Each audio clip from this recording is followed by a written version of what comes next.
Assalamualaikum warahmatullahi wabarakatuh. Selamat siang semuanya. Terima kasih Pak Sony, Prof. Dede yang sudah mengundang kami. Kebetulan saya diminta tugas untuk menjadi moderator 1 minggu yang lalu oleh Pak Sony. Mungkin ini isu yang sangat menarik tentang mudik. Apakah mudik ini memang khusus hanya ada di Indonesia saja, atau memang ada di negara-negara lain pun ada, dan bagaimana sih kultur seperti ini, mobilitas, kemudian perpindahan orang yang banyak gitu. Nanti kita ada beberapa pembicara yang pembicara ini sudah tidak asing lagi, tadi sudah diperkenalkan oleh Pak Dede. Nanti yang pertama lebih baik kita lihat dulu dari Pak Kadis ya, Pak Dedi nanti akan memaparkan mungkin ya Pak ya, ada PowerPoint. Nanti kira-kira 10 sampai 15 menit gitu Pak. Kemudian nanti teman-teman dari akademisi, Prof. Dadang, Bu Eli dan Kang Ferry nanti mungkin bisa langsung membahas, diberi waktu 10 menit gitu, sambil nanti kita berdiskusi dengan audiens, teman-teman audiens. Baik, silakan Pak Dedi. Baik, terima kasih atas kesempatannya. Bismillahirrahmanirrahim. Assalamualaikum warahmatullahi wabarakatuh. Ini yang saya hormati Pak Prof. Dede nih yang telah memberi kesempatan kepada saya untuk bagaimana nanti berkolaborasi ke depan Pemprov Jabar nanti terhadap penanganan mudik ke depan ini. Ini memang unik ya, mudik menurut saya gitu ya. Nah, memang yang diatur hanya di Indonesia, betul kata Prof. Dede tadi. Di negara lain nggak ada. Di Malaysia, di Filipina, yang negara tetangga itu nggak ada. Mudik ya mudik aja, mau pulang pulang aja gitu ya. Nah, yang ada itu di kita. Tapi ini karena ada Prof. Dadang juga yang memang nanti di budaya saya ingin kupas, karena memang endingnya kita di perilaku menurut saya ya, jadi berkaitan dengan budaya, dan harusnya kita bangga ya bahwa nanti yang akan menguasai dunia adalah budaya ya. Orang lain, negara lain dengan budaya itu dia expand. Contoh aja yang sederhana, kita pergi ke Masjidil Haram, Pak Dede kemarin pergi, di depan itu ada Kentucky Fried Chicken, nggak ada nasi kebuli, berarti itu sudah expand budaya ya. Jadi yakin dengan budaya kita ya, bahwa budaya misalnya budaya mudik ini, yakin dengan itu pasti akan menguasai dunia nanti. Nah, mungkin nanti oleh Pak Prof. Dede, karena takut salah saya gitu ya, berkaitan dengan budaya, dan Prof. Dadang. Nah, kemudian juga kami dari pemerintah Provinsi Jawa Barat yang tadi dikatakan Prof. Dede, bagaimana sih strategi-strategi dalam antisipasi ya, apalagi sekarang saya apresiasi Unpad merespon dalam mudik antara tradisi dan kekinian. Berarti kan ada dua sisi ya. Ya, tradisi dan kekinian. Jadi saya sering katakan bahwa mudik ini memang budaya, bagaimana kita merubah satu perilaku yang memang mengedepankan di dalam transportasi pasti keselamatan. Setelah itu kita membreakdown kaitan dengan pelayanan dan lain sebagainya. Nah, ini unik menurut saya. Jadi kita harusnya bangga dengan mudik ini, ada dua budaya yang kita peroleh. Jadi satu adalah budaya macet. Macet itu kita anggap wisata gitu ya. Jadi jangan komplain menurut saya, kalau macet ya kita nikmati saja karena dia ingin pulang kampung dengan kebanggaan dia. Pak Sony pulang kemana ya, ke Garut, kemana, ke Tasik, dia bangga ya, dengan punya kendaraan roda 2, kredit dan lain sebagainya. Dia bangga untuk memperlihatkan bahwa dia kerja di kota seperti itu ya. Saya sering mendengar juga, kebetulan yang membimbing saya Prof. Jaja, jangan adalah dikotomi antara kota dan desa. Ya itulah gitu ya. Jadi jangan sampai nanti orang-orang desa hijrah ke kota terus balik, nah itu kan dikotomi. Bahwa desa itu sebetulnya harus betul-betul yang menjadikan kota dan lain sebagainya. Nah itu ya salah satulah strategi-strategi ke depan yang memang kita perlu sama-sama. Saya apresiasi pertemuan hari ini, mungkin ini akan kita rubah, kita evaluasi ke depan ya. Karena saya juga kemarin dengan ITB berkaitan dengan bagaimana kita mengambil strategi berkaitan dengan merespon para pemudik ini 3 jam ke depan itu, supaya tahu bahwa 3 jam di depan itu macet ya. Kita pakai Waze kan yang ada. Nah saya ada data, nanti mungkin saya lagi evaluasi terus nih, dari pulang dari sini kita harus ke Cikopo, kita evaluasi dengan TI dengan semua yang menggunakan Android, masukin data, nanti direspon sehingga strateginya seperti apa. Nah, itu adalah bagian daripada upaya pemerintah Provinsi Jawa Barat, apalagi sekarang dengan Unpad, ya, Unpad merespon, ya nanti mungkin kita rubah dari aspek sosialnya dan lain sebagainya, ya. Karena implikasi menurut saya, data menyatakan long weekend yang masuk ke Provinsi Jawa Barat hampir 200.000 kendaraan long weekend, ya, apalagi mudik, ya, itu akan terjadi, gitu ya. Sekarang long weekend, multiplier effect nanti mungkin oleh Pak rekan saya Pak Ferry, karena sering sama-sama, ya, Pak Ferry itu. Nah, transaksi ekonomi akan terjadi. Satu orang kendaraan membelanjakan 1 juta. Berapa pada saat long weekend di Jawa Barat? Sekarang lihat aja, keripik Maici sukses. Karena apa? Karena dia membaca peluang terhadap long weekend itu. Masa dari 200 miliar beredar di sini nggak ada implikasi atau transaksi ekonomi? Dia ambil peluang di situ. Dia bikin packaging itu. Itulah bisa kita lakukan dengan budaya itu, kita expand. Ya kan, keripik Maici, cokodot atau apa. Nah, itulah budaya yang ada, kita dieksplor supaya orang itu bisa membeli di situ. Itu banyak lah, ya. Makanya saya yakin dengan budaya itu pasti akan menguasai dunia. Nah, itu terkait dengan data yang ada. Nah, kemudian juga kami ada fenomena yang ada di lapangan pada saat tanggal 24 Desember, ya. 24 Desember, ya, 25 Desember 2015 itu ada kenaikan lonjakan, ya. Lonjakan itu, ya, lonjakan 38%. 38% itu kenaikan pergerakan ada di gate Cikarang menuju Bandung dan menuju Cipali. Ya. Cipali itu kan sekarang kita ada wisata religi, di Cirebon makin cepat lagi, ya. Itu harus dikemas nanti dalam segi budaya dan sebagainya. Nah, itu data 38%, ya, ada kenaikan pergerakan. Ya, yang biasanya cuma 78.000 per hari itu naik 38%. Ya, kemudian juga dominasinya apa saja di 38%, dibedah, dibagi dua, ternyata ada pergerakan angkutan barang. Nah, kalau Bapak Ibu sekalian melihat di lapangan, kita ini terus diakui saja, kita belum ada yang namanya asal tujuan transportasi nasional, belum ada. Baru kita akan mencoba dari Litbang Kementerian Perhubungan akan buat seperti itu. Dan belum ada yang namanya sistem logistik nasional. Ya, kalau kita kupas saja, harga cabai kenapa harus masuk ke Bandung dulu baru jual lagi ke Garut? Kenapa nggak ada pergerakan sistem logistiknya ya dari Garut, ya area Garut saja? Kenapa harus dibawa ke Caringin, di Caringin dijual lagi balik ke saya? Itu kan pergerakan. Apalagi kita harus menekan kos produksi. Transportasi lini terdepan bagaimana menekan kos produksi. Yang ada kan seperti itu. Ya. Nah, dari situ aja kita belum ada untuk data-data itu. Pasti tadi dua budaya itu akan ke depan. Itu budaya macet. Ya pasti akan terjadi. Sekarang pertumbuhan kendaraan 12%. Pertumbuhan mobil pertumbuhan jalan, pembangunan jalan 1,2%. Pertumbuhan mobil, kendaraan 12%. Nggak usah lah long weekend, nggak usah mudik lebaran, taruh aja jalan semua mobil. Ya, pasti satu rumah mungkin Pak Sony, Pak Peri mobilnya, padahal 2 orang mobilnya 4 atau 5. Itu kan pertumbuhan itu ya. Nah, ini yang terjadi. Nah, mari kita nanti bagaimana strategi-strategi yang kita lakukan. Nah, kemudian juga ini menarik juga, mungkin kita akan lebih banyak diskusi di sini. Nah, yang diatur kita di sini di dalam angkutan lebaran ini yang menjadikan mudik tadi kekinian. Jadi tadi budaya yang pertama ya budaya macet, yang keduanya adalah budaya boleh dikatakan, saya sering katakan culture shock. Kenapa culture shock? Orang menggunakan Toyota Alphard ya, maksa-maksa sudah di stop di tempat istirahat, dia ingin kebelet pipis karena nggak bisa diwakili kalau kebelet pipis gitu. Pasti langsung harus sendiri gitu ya. Kalau kita hadir di sini bisa diwakili gitu ya.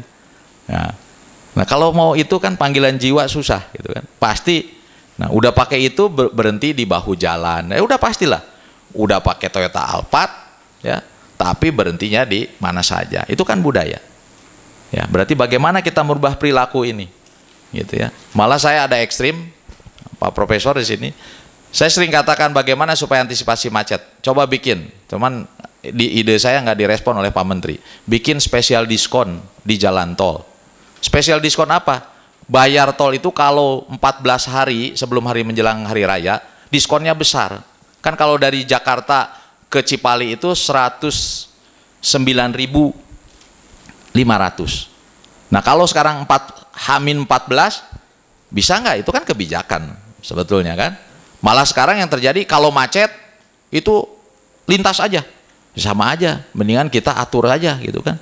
Karena kita sudah ada yang namanya diatur tadi, ya ada instruksi presiden ya nomor 3 tahun 2004 ini sudah ada di sini gitu ya. Nah itu terkait dengan yang mengatur berkaitan penyelenggaraan angkutan lebaran. Nggak ada di negara lain. Mau pulang ya pulang aja gitu ya. Yang penting selamat sampai tujuan. Sampai diturunkan dari instruksi itu ada keputusan Menteri Perhubungan ini kan 2016 tentang tim koordinasi yang memang menjadi leadnya adalah Kementerian Perhubungan. Setelah itu ada surat edaran Menteri terkait dengan larangan tadi. Ya, saya dengan Prof. Ina juga bicara berkaitan tadi sistem logistik nasional ini juga belum jelas pergerakannya dari mana. Ya, ini dampak ini. Angkutan barang tadi setengahnya aja 15% menguasai di jalan. Ya jalannya kayak keyep kayak gitu gimana caranya? Ya pasti akan terjadi macet lah. Harusnya kan yang masuk bebas hambatan itu 60 km per jam. Ini di bawah 60 km per jam ya jelas lah. Pasti akan terjadi macet dan lain sebagainya. Nah ini diatur larangan-larangan untuk angkutan barang. Nanti saya kupas peraturan-peraturan menteri dan lain sebagainya.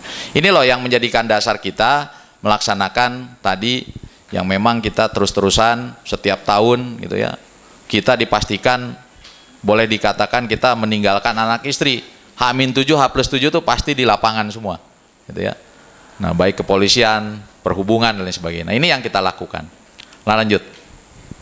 Nah, ini kemudian juga saya menstir berkaitan dengan rapat terbatas Bapak Presiden ya. Kata Bapak Presiden pengamanan ketersediaan sembako toh masih tetap juga kemarin harga daging dari 70.000 di angka 135.000 akan ditekan menjadi 105 susah juga gitu Pak Prof itu ya. Ini bagaimana pengamanan ketersediaan sembako karena kalau kita bedah yang namanya sembako daging dan lain sebagainya Jawa Barat ini ya memang konsumtif, nggak ada yang berasal dari Jawa Barat gitu ya untuk daging dan lain sebagainya. Nah kemudian juga di bidang saya di kesiapan transportasi. Nah apa yang harus disiapkan di transportasi? Kita mengenal yang namanya trisiap, ya siap manusianya, siap kendaraannya, siap administrasi. Jadi kalau siap manusianya itu kita harus dalam keadaan sehat jasmani dan rohani dalam berkendaraan. Kalau kita agak sedikit pusing dan lain sebagainya dan syarat dan sebagainya pasti akan terjadi dan lain sebagainya. Di sisi lain kemacetan lalu lintas harus dihilangkan. Kita kalau bicara data tadi ya, karena data yang masuk Jawa Barat, prediksi yang masuk Jawa Barat itu orang ya, data Kementerian Perhubungan ya, kurang lebih sekitar dan Polri itu 17,6 juta ya yang akan mudik. Itu menggunakan angkutan jalan raya, akan menggunakan laut, darat, gitu ya. Dan daratnya terbagi dua, jalan raya dan kereta api. Nah, ini gimana antisipasi kaitan dengan kemacetan harus dihilangkan. Tidak ada antrian kendaraan di gate tol. Ya kalau sekarang SOP jalan tol itu kan 8 detik kita transaksi. Kalau pertukaran itu kita bayar terus tukar kartu itu hampir dengan 14 detik. Tapi kenyataannya kita karena memikat juga tuh yang jaga tolnya kita ngobrol dulu, kita tanya jalur mudik kemana gitu ya, jalur ini kemana ya, itu transaksi 20 detik antrian bisa panjang, bisa terjadi 15 km. Nah itu kan bagaimana merubah perilaku, mungkin nanti Prof. Dadang yang akan bahas gitu ya, karena yang saya pasti endingnya ke perilaku. Nggak mungkin kita nggak harus merubah, harus kita rubah itu perilaku ya, sehingga budaya itu harus gimana ya, yang memang nanti tadi multiplier efeknya ke transaksi ekonomi dan lain sebagainya ya, itu pasti akan sangat signifikan di situ. Tapi endingnya kan nanti di bagaimana menekan inflasi, pertumbuhan ekonomi di akhir tahun seperti apa perkembangannya. Nah kemudian juga zero accident untuk transportasi umum, ini perintah zero accident untuk transportasi umum. Makanya kemarin Pak Menteri keliling-keliling mungkin para media juga di sini, lihat kan, Pak Menteri periksa nggak ada safety belt, suruh pulang kendaraannya. Kalau semua kendaraan yang ada di Jawa Barat ada 4.800 lebih kendaraan angkutan jalan raya, kita siapkan armada itu, baik itu untuk antar kota dalam provinsi, antar kota antar provinsi dan pariwisata, setengahnya nggak layak jalan, repot juga.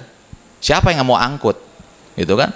Mau kembalikan ke atas kan nggak mungkin. Kita harus menyikapinya seperti apa, ya. Nah itu kan yang kita lakukan. Nah ini juga diawali dengan perilaku. Malah saya bilang untuk kita menekan zero accident, bagaimana kita awali dari kerukunan berumah tangga.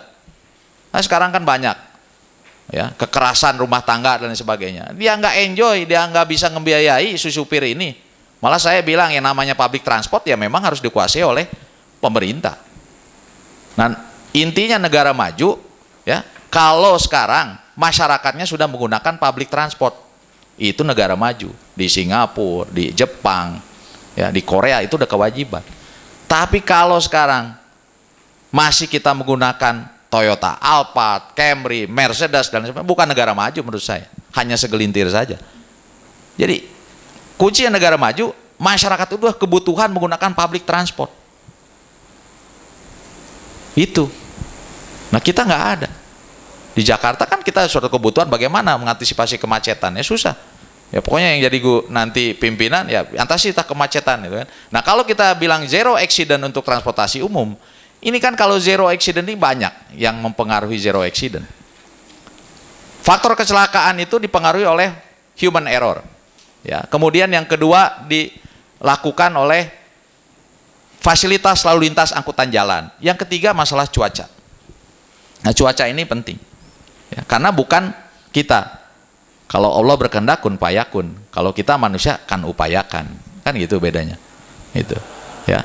Jadi bagaimana kita menekan kalau zero kan, tapi meminimize lah. Tapi perintah presiden nih Pak Prof nih, ya. Bu ya, ini perintah presiden kita harus lakukan. Nah, apa yang harus kita lakukan? Tapi kita akan aman, nyaman dan lancar dan selamat. Lanjut. Ini waktu ini nanti. Ya, ini yang kita skema yang kita lakukan. Lanjut lagi. Nah, ini data. Ya, kita bicara data. Ini kultur budaya. Ya, kita pasti akan lakukan lebaran. Kalau nggak balik ke kampung halaman, nggak lebaran dan lain sebagainya. Ya. Nah, kemudian juga kita ada liburan panjang. Bagaimana sih kita meregrouping kebijakan? Menurut saya gampang, ini kita lakukanlah regrouping kebijakan gitu ya, diatur dan lain sebagainya kan bisa kita. Nah kita kan enggak, masing-masing sektor dan lain sebagainya. Ya saya kalau ditutup dwelling time dan lain sebagainya nggak ada transaksi, ya udah jelas dah di H-7 H+7 kan nggak ada pergerakan untuk angkutan barang untuk kecuali BBM, ternak ya, memang untuk sembako dan lain sebagainya. Yang lain itu ekspor nggak ada lah. Ya, pastinya juga berhenti dulu gitu ya. Tapi pemerintah pusat melakukan H-5, H+3. Kebayang nggak? H+3 itu arus balik karena masuk hari Senin. Pasti macet. Ya tadi kan gimana nih kita berpikirnya. Nah ini data yang ada ya. Yang ke Sumatera sedikit, yang ke Bodebeknya sedikit nih, tapi ke Jawa Barat nih. Karena Jawa Barat ini secara filosofinya merupakan tujuan dan lintasan mudik. Ya. Tujuan jelas. Yang lokal, orang Cianjur mau ke Garut itu lokal, ya. Cianjur mau ke Tasikmalaya, Cianjur mau ke Pangandaran seperti itu, ya. Tapi ini yang akan melintas, dia menggunakan kendaraan roda 2.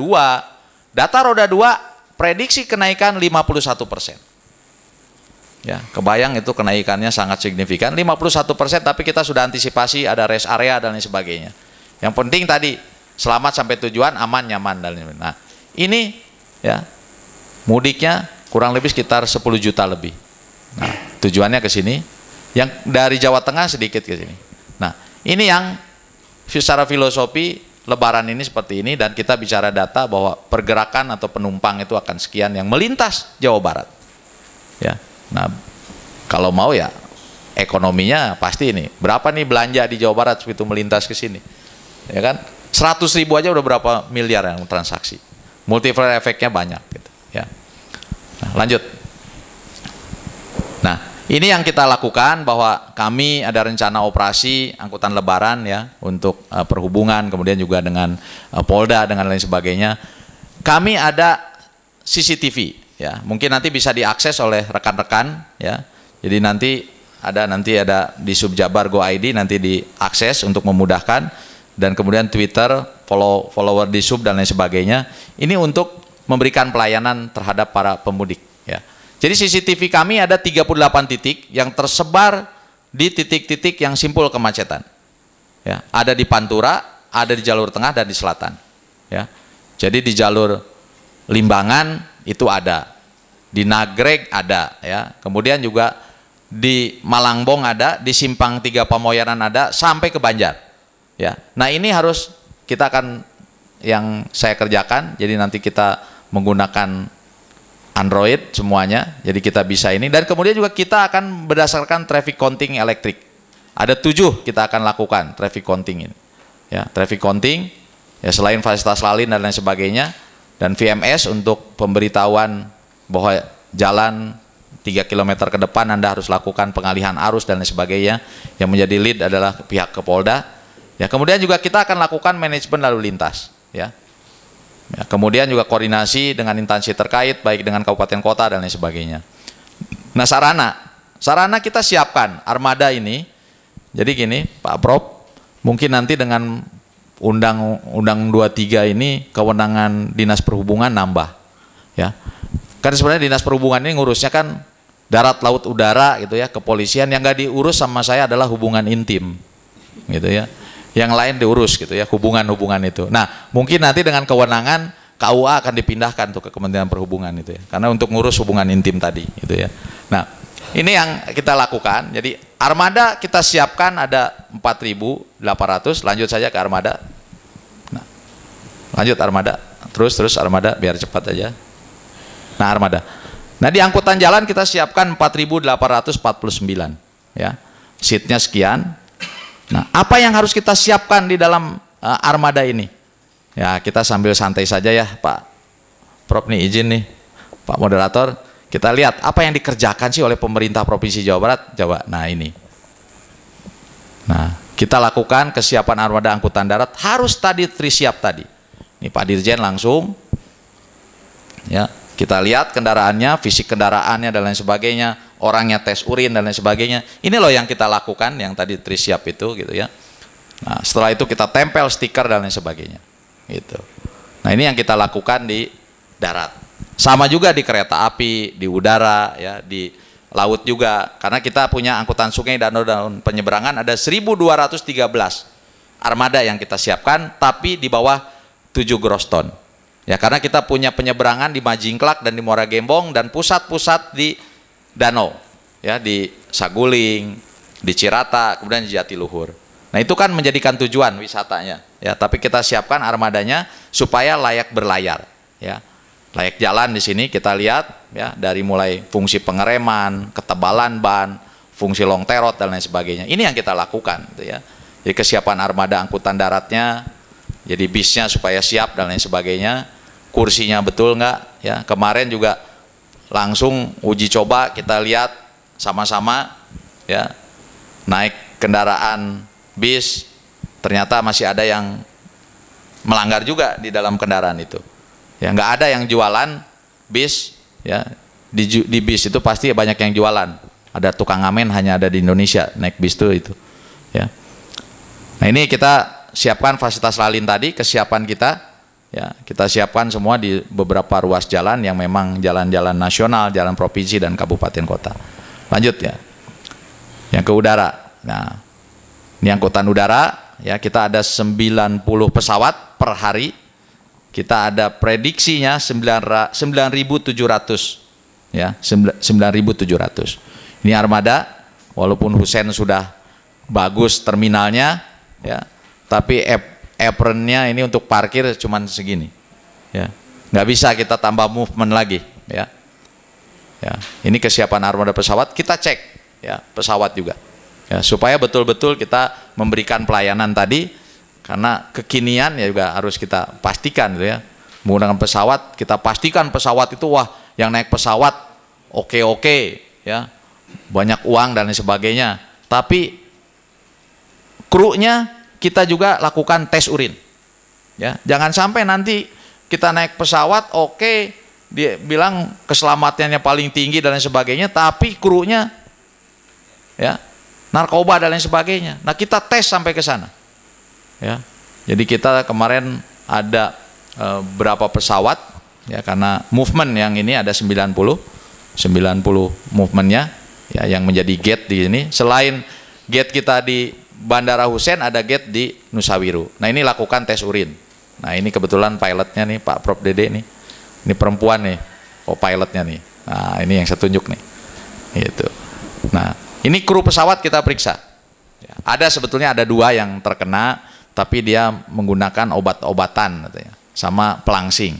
Ya, tapi kalau itu pilotnya menggunakan obat pelangsing, nggak boleh terbang. Itu udah protap seperti itu.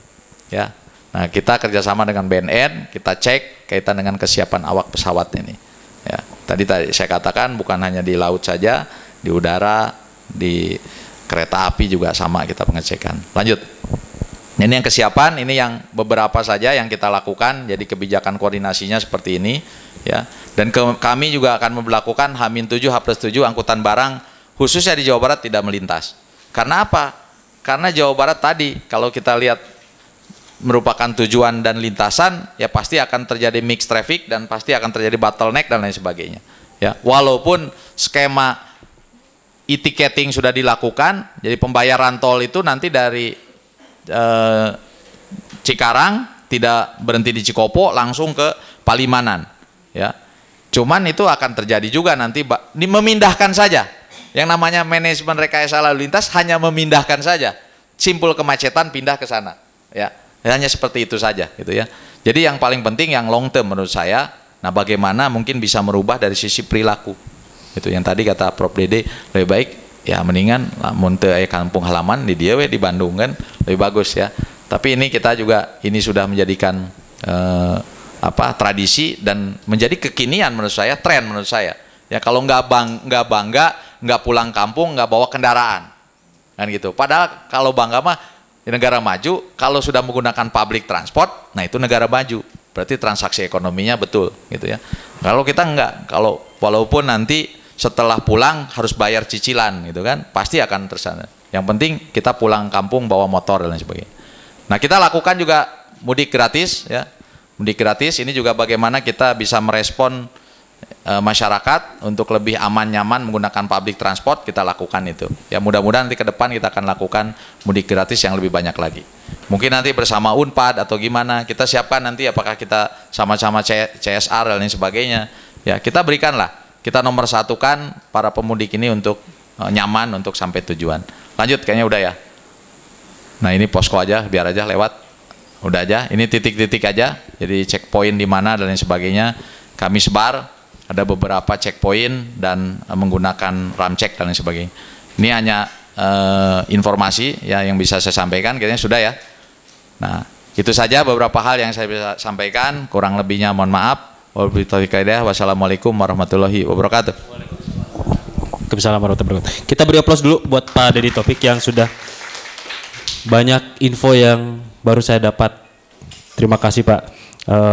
Pertumbuhan mobil, kemudian pertumbuhan jalan di Jawa Barat ya Pak, tadi 1,2% ya Pak. Jadi saya pernah ingat juga dulu Bandung itu katanya jalannya 6%, kemudian 6% itu dipotong nanti akan ada pasar PKL juga 2%, 1%nya lagi buat parkir. Jadi yang efektif jadi jalan itu cuma 4%. Ini menarik. Mungkin yang pertama yang selalu menjadi disalahkan itu adalah perilaku. Tadi Pak Dedi, Prof Dede juga selalu menyalahkan perilaku. Kebetulan saya juga di sosiologi belajar tentang bagaimana mempelajari perilaku. Yang pertama saya akan memberikan kesempatan pada Prof Dadang. Prof, mungkin betulkah ini perilaku manusia yang menjadi selalu pergerakannya itu harus bulan Lebaran gitu. Karena dulu saya juga melihat saya waktu ke sekolah S3 di Malaysia, mereka juga sama, ada mudik tapi mudiknya bukan Lebaran tapi pas Idul Adha. Dan itu jalan itu bisa sampai padat. Nah, mungkin Prof bisa diceritakan nanti apakah ini perilaku manusia yang di negara-negara lain ada atau khusus di Indonesia saja, atau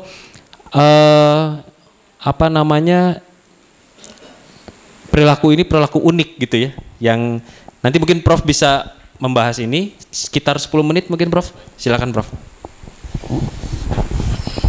Baik, terima kasih Pak Moderator. Bismillahirrahmanirrahim. Assalamualaikum warahmatullahi wabarakatuh. Ada pemikiran yang sama saya dengan Pak Kadis. Betul, saya setuju Pak Kadis bahwa mudik itu adalah budaya gitu. Kemudian kalaupun ada aspek religiusnya, itu bisa jadi hanya pada silaturahmi.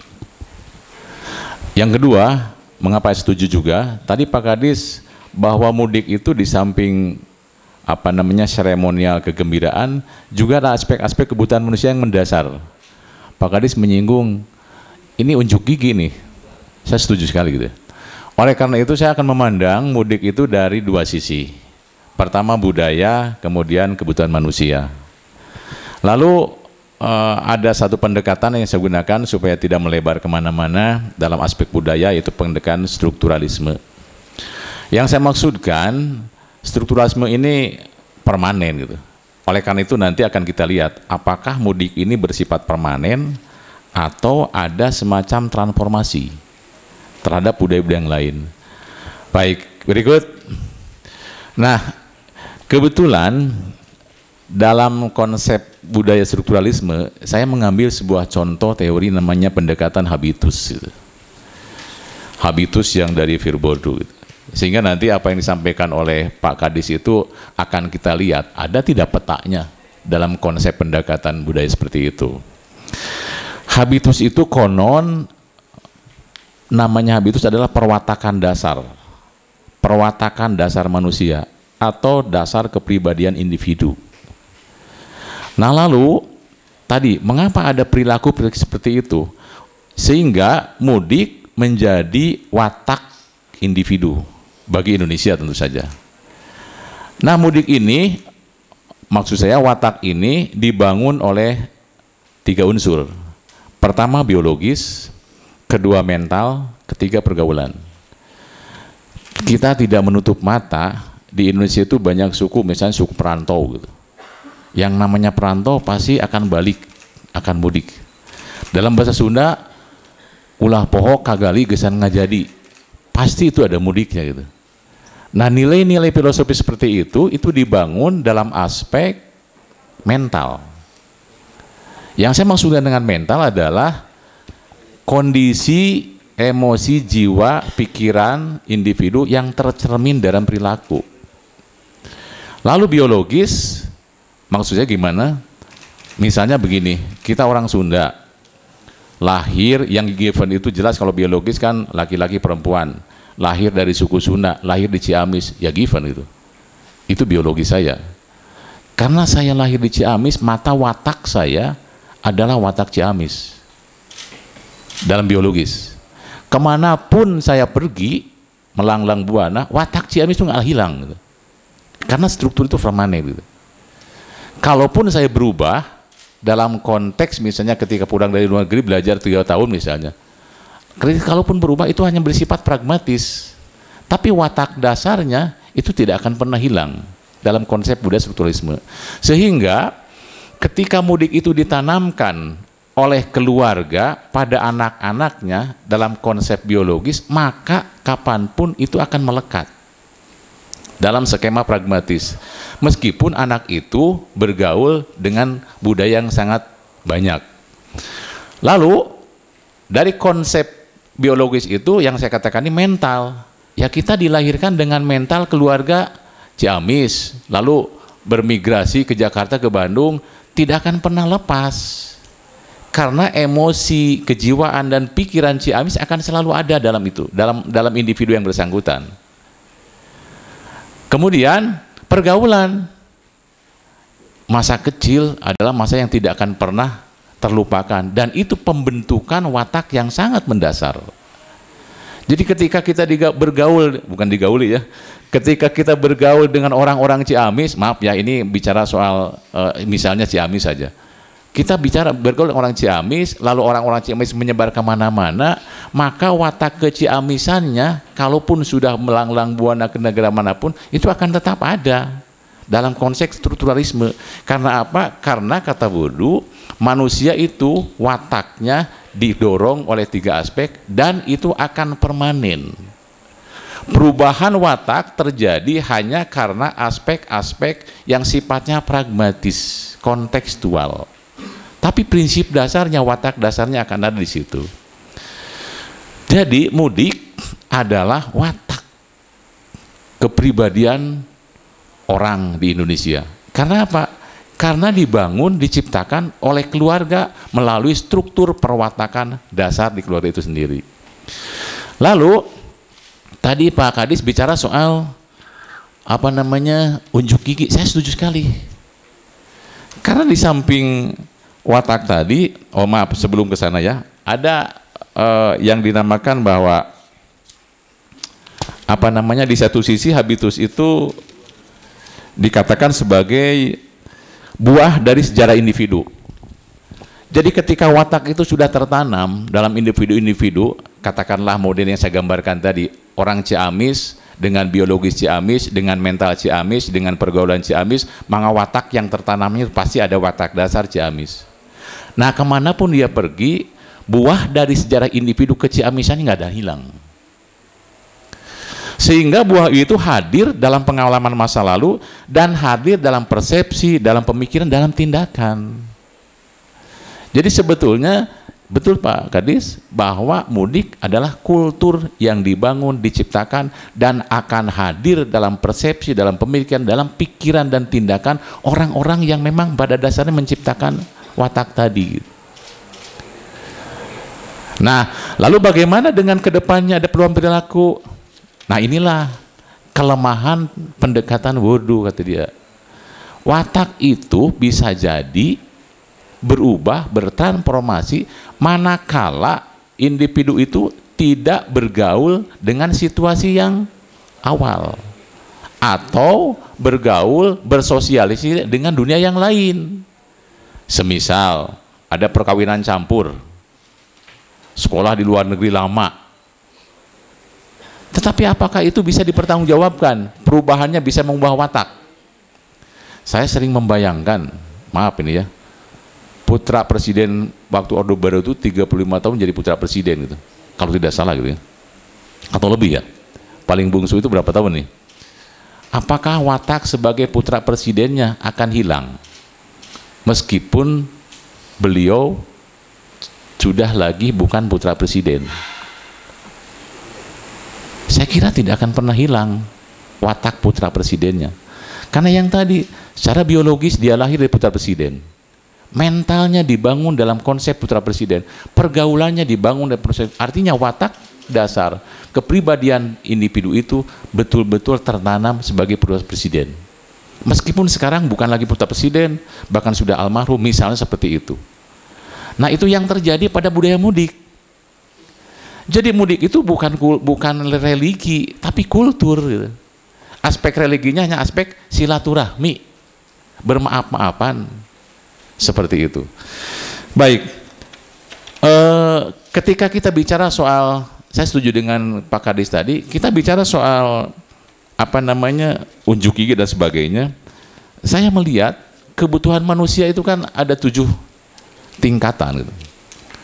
Yang pertama adalah kebutuhan fisik. Manusia pertama-tama butuh sandang pangan. Kalau sandang pangan sudah terpenuhi, maka kita butuh keamanan. Ya aman untuk pergi kemana-mana kita punyalah. Tadi kata Pak Dedi, kata Pak Kadis, untuk pergi ke kampung harus ada kendaraan. Meskipun mungkin itu dapat nyicil, tapi aman di jalan. Nah apakah ini dipaksakan tidak? Urusan yang bersangkutan. Kemudian yang ketiga, sosial. Yang dimaksud sosial itu pergaulan. Manusia itu butuh pergaulan. Butuh silaturahmi. Bagaimana mungkin hidup manusia bisa kalau tanpa adanya orang lain? Tidak pernah ada, tidak pernah tercatat dalam dunia ini manusia hidup sendiri ketika kalau bukan Siegfried ya atau Tarzan gitu. Kemudian yang berikutnya penghargaan, yang tadi kata Pak Dedi, Pak Kadis tadi, supaya orang menghargai bahwa perantauannya sukses. Saya setuju Pak Dedi. Karena memang kebutuhan mendasar manusia. Lalu ada kebutuhan estetika, intelektual, dan yang paling penting aktualisasi diri, ada pengakuan. Jadi menurut saya mudik di samping kultur tapi juga memenuhi kebutuhan dasar manusia. Dengan adanya mudik, aktualisasi diri seorang pengusaha sukses di luar, kembali ke kampung halaman dengan begitu bangganya dan mendapat apresiasi dari masyarakat setempat, itu akan sangat membesarkan hati, memperpanjang umur barangkali. Jadi mudik menurut saya sampai kapanpun tidak akan pernah hilang, manakala keluarga membina, menciptakan kultur-kultur yang melihat berdasarkan pada 3 aspek: biologis, mental, pergaulan. Mudik hanya akan hilang menurut saya manakala individu tidak digaulkan dengan situasi itu atau bersosialisasi dengan budaya-budaya yang lain dan tingkat interaksi sosial yang lain. Karena apa? Dan yang terakhir, mudik memang diciptakan. Diciptakan oleh apa? Diciptakan oleh kultur, oleh keluarga gitu.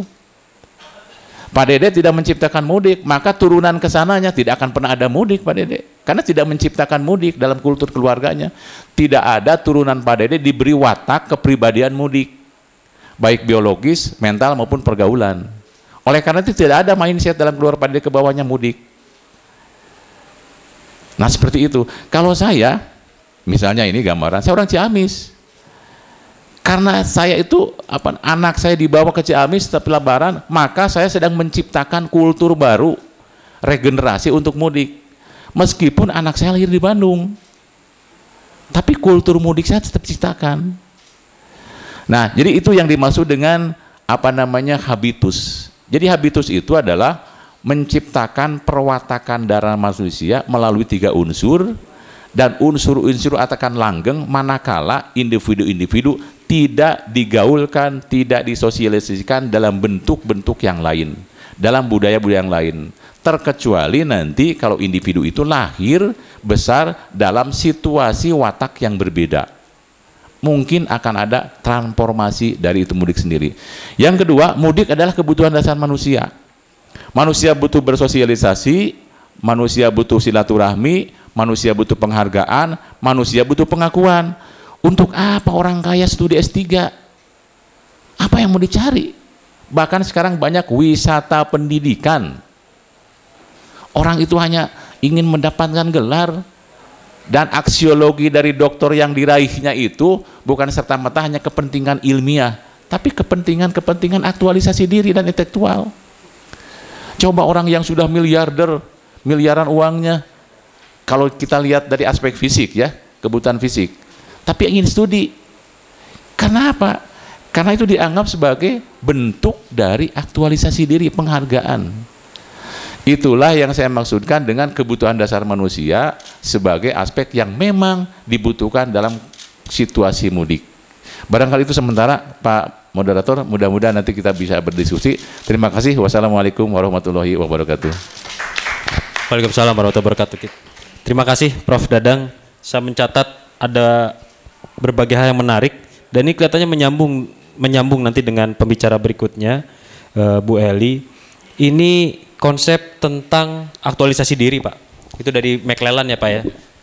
Kalau kita lihat McClellan itu dia bercerita tentang konsep materialisme. Apakah kita Indonesia ini sekarang terjebak masyarakatnya dalam konsep materialisme? Karena dalam ilmu sosiologi katanya materialisme itu akan sangat mempengaruhi pergerakan manusia. Nah, ini kita ada pakar sosiologi dari Universitas Pendidikan Indonesia. Kebetulan beliau juga pakar di sosiologi pendidikan ya Bu Eli. Nanti mungkin bisa menceritakan sedikit kira-kira apakah kita terjebak dalam konsep materialisme masyarakat Indonesia ini sekarang. Karena mungkin sekarang kita sudah masuk dalam masyarakat kelas menengah mungkin ya. Masyarakat kelas menengah di negara-negara ASEAN gitu, bahkan di dunia, sehingga cenderung tadi kalau kata Pak Kadis mengatakan saya punya mobil Alphard bawa ke lembur kemudian untuk diperlihatkan gitu, show off gitu ya. Nah, apakah ini terjebak dalam konsep materialisme? Mungkin Bu Eli bisa mengulas ini. Terima kasih, silakan Bu, waktu dan tempat. Baik, terima kasih Pak Moderator, Kang Yogi. Prof. Dede yang saya hormati, Kang Sony dan teman-teman semua, baik dari media, teman-teman dosen maupun teman-teman mahasiswa. Saya diundang sini oleh Kang Dede dan Kang Sony.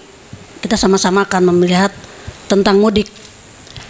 Ada beberapa hal yang ingin saya sampaikan, tapi karena saya berlatar belakang dari sosiologi sama dengan Kang Yogi, saya ingin tampaknya kalau tidak pakai data primer juga tidak pas buat saya, Kang Yogi. Maka saya mengadakan mini riset khusus untuk kegiatan ini. Saya menyebar angket terhadap 40 responden untuk membuktikan apa yang dikatakan oleh Kang Dadang tadi benar nggak secara struktural ini sudah terwariskan sedemikian rupa tentang mudik ini. Ternyata memang dari sekian responden yang saya tanya, mereka sejak lahir pun sudah mendengar apa itu istilah mudik. Karena memang keluarga mereka sudah mensosialisasikan sedemikian rupa tentang mudik. Nah, jadi artinya memang sudah terlembaga. Kemudian itu ada 82% mengatakan memang sejak kecil sudah mendengar istilah mudik dan telah ikut mudik begitu. Kemudian di sana juga ditanya juga momen apa yang paling sering untuk mudik itu adalah momen hari raya. Beberapa kawan saya mengatakan bahwa hari raya tanpa mudik itu seperti tidak hari raya. Jadi tidak ada hari raya tanpa mudik. Jadi artinya kalau tidak merasakan mudik ya tidak seperti hari raya. Nah itu karena memang sudah tersosialisasikan sedemikian rupa di keluarganya. Kemudian rata-rata di antara mereka memang mudik setiap tahun. Artinya keluar dari daerahnya itu lebih dari 45% sebutkan sana adalah hampir setiap tahun mereka melakukan mudik gitu ya. Kemudian menyangkut suasana juga Pak, walaupun tadi Bapak katakan bermacet-macet dan lain sebagainya, dikarenakan sangat ramai, umumnya di antara mereka sangat menikmati perjalanan macet ini Pak. Jadi makanya mengapa kata Prof. Dede tadi dikatakan bahwa kegiatan mudik ini berulang dari tahun ke tahun, ya karena memang walaupun di tengah kemacetan dan lain sebagainya mereka tetap menikmati itu. Mereka sangat senang tentang itu. Kemudian umumnya tujuan mereka mudik itu adalah untuk menengok keluarga, di samping juga ada yang berziarah dan lain sebagainya. Tentunya ini lebih kepada tadi ikatan silaturahim tadi yang Pak Kang Dadang katakan, ya.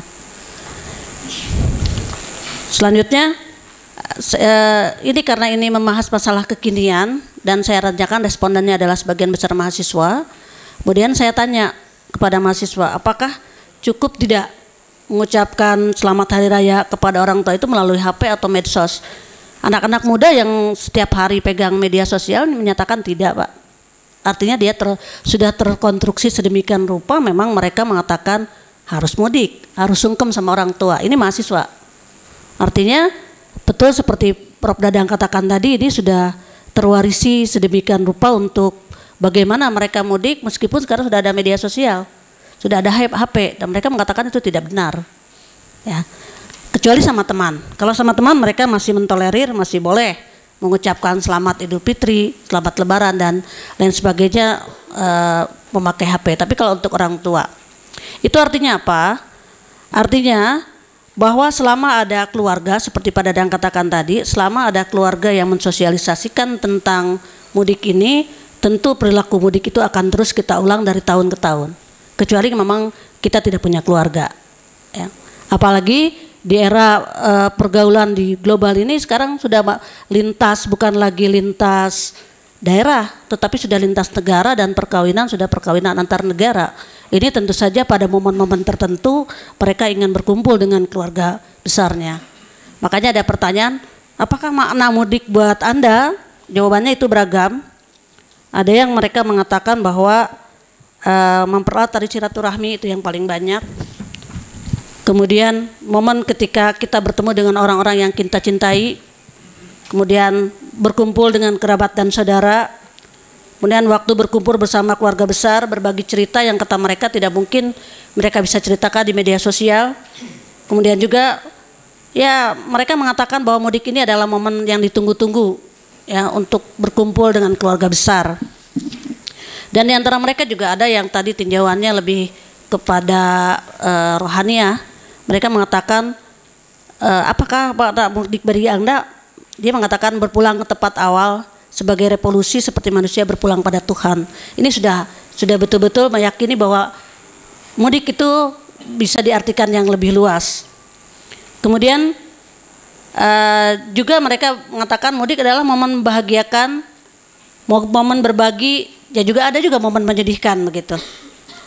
Nah, dari tanah saya melihat kalau tadi Kang Dadang adalah latar mengapa orang mudik, kemudian Pak Kepala Dinas ini proses bagaimana mudik. Kalau saya mungkin dampak dari mudik saya lihat bahwa mudik itu bagi saya adalah sebagai modal sosial. Mengapa mudik sebagai modal sosial? Paling tidak ada beberapa alasan. Yang pertama, kegiatan mudik adalah sudah melekat tadi dengan tradisi kita, di mana di dalam tradisi ini tentu saja ada sesuatu hubungan antara manusia yang satu dengan manusia yang lain. Ada unsur kebersamaan di sana, ada istilah saling berbagi, ada tenggang rasa dan lain sebagainya, sehingga di situ adalah modal kebersamaan kita. Modal kebersamaan itu adalah sebagai modal sosial untuk membangun masyarakat ke depannya. Kemudian nanti mungkin akan pembicara berikutnya akan lihat juga dampaknya. Kegiatan mudik itu menjadi transfer ekonomi, menjadi transfer ilmu dan wawasan orang-orang yang kembali ke kampung, melihat bagaimana perilaku mereka di kota tadi dengan membawa mobil, membawa ilmu dan sebagainya. Itu adalah ada transfer pengetahuan di sana. Di samping itu juga perjalanan menuju daerah tujuan tentu memerlukan kesiapan mental, Pak. Meskipun tadi Bapak sudah menyiapkan sedemikian rupa untuk angkutan umum dan lain sebagainya, tentu saja hambatan-hambatan itu pasti ada. Saya sudah sosialisasikan dengan kata diktator, Pak. Mungkin mudik tanpa motor, mudik tanpa kendaraan motor. Tapi jawaban mereka apa? Boleh diktator asal kendaraan umum sudah memadai. Nah, itu mungkin tanggung jawab kita bersama, Pak. Saya katakan ayolah kita diktator sekarang. Mereka katakan nggak mungkin, Bu, perilaku diktator sekarang ini karena angkutan umum kita belum memadai. Jadi ada juga daya tarik mudik itu tentu saja juga tadi meskipun Pak Kang Dadang mengatakan hanya tari silaturahim, unsur-unsur yang bersifat ukhrawinya, tetapi menurut saya ada juga unsur-unsur transendentalnya, Kang. Karena di antara mereka tidak sedikit juga yang pulang kampung itu hanya untuk melihat makam, hanya untuk berziarah, dan memang mereka di sana mengingatkan kembali bagaimana suatu hari mereka pun akan berpulang ke kampung yang sebenar-benarnya kampung begitu.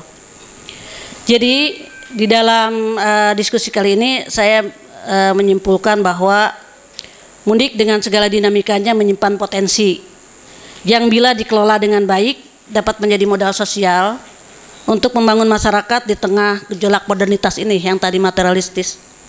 Karena apa? Paling tidak ada dua alasan. Yang pertama tadi sudah melekat menjadi sebuah tradisi. Yang melekat menjadi sebuah tradisi di sananya ada nilai-nilai, nilai kebersamaan, kemudian nilai kesabaran, nilai kehati-hatian dan nilai berbagi. Alasan yang kedua, mudik identik dengan pulang kampung. Di mana maknai pulang kampung di sini menjadi bahan untuk introspeksi diri kita di tengah kita ini sekarang yang zaman yang serba materialistis seperti Kang Yogi katakan tadi. Maka ketika kita mudik itu kita introspeksi diri, suatu hari kita akan mudik betul-betul kepada kampung halaman kita yang di keabadian tadi. Nah, seperti itulah kalau saya memaknai mudik sebagai sebuah potensi yang satu sebagai modal sosial, satu sebagai introspeksi diri. Suatu saat kita pun akan mudik dengan mudik yang sebenar-benarnya. Demikian Kang Gedi, terima kasih. Assalamualaikum warahmatullahi wabarakatuh. Waalaikumsalam warahmatullahi wabarakatuh. Terima kasih Bu Dr. Eli. Ini menarik,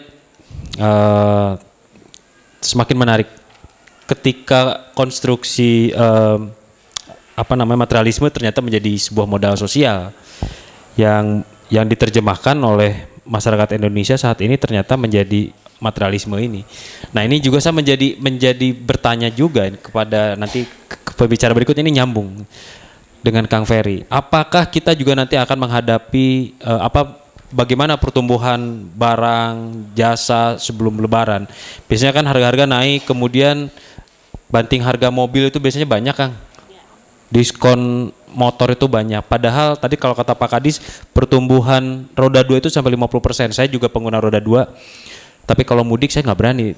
Nah, apakah konsep materialisme itu dalam ilmu ekonomi nanti mungkin Kang bisa dijelaskan selalu tumbuh naik gitu ya. Nah, apakah ini menjadi mengkhawatirkan atau justru baik? Katanya kan kalau dalam stereotip awal secara pertumbuhan ekonomi itu paling bagus, katanya distribusi bagus, distribusi dan sebagainya. Tapi itu menjadi kerepotan sosial gitu ya. Nah, mungkin Kang Ferry bisa mengulas selama 10 menit tentang dari sudut pandang ekonomi. Terima kasih. Masih pada Kang Dede dan Kang Sony yang udah mengundang. Lalu ada Prof Dadang, ada Kang Dedi dari Dishub, lalu juga ada Prof Eli. Tepat sekali sebenarnya apa yang dikatakan oleh moderator tadi, bahwa memang ujungnya saat ini karena kita memang sudah masuki dunia yang sangat modern, global, lalu juga sangat kapitalis, maka ya mungkin ada masuk sisi materialismenya. Tapi ada dua hal yang harus saya introduksikan dulu di sini ketika saya mikir-mikir disuruh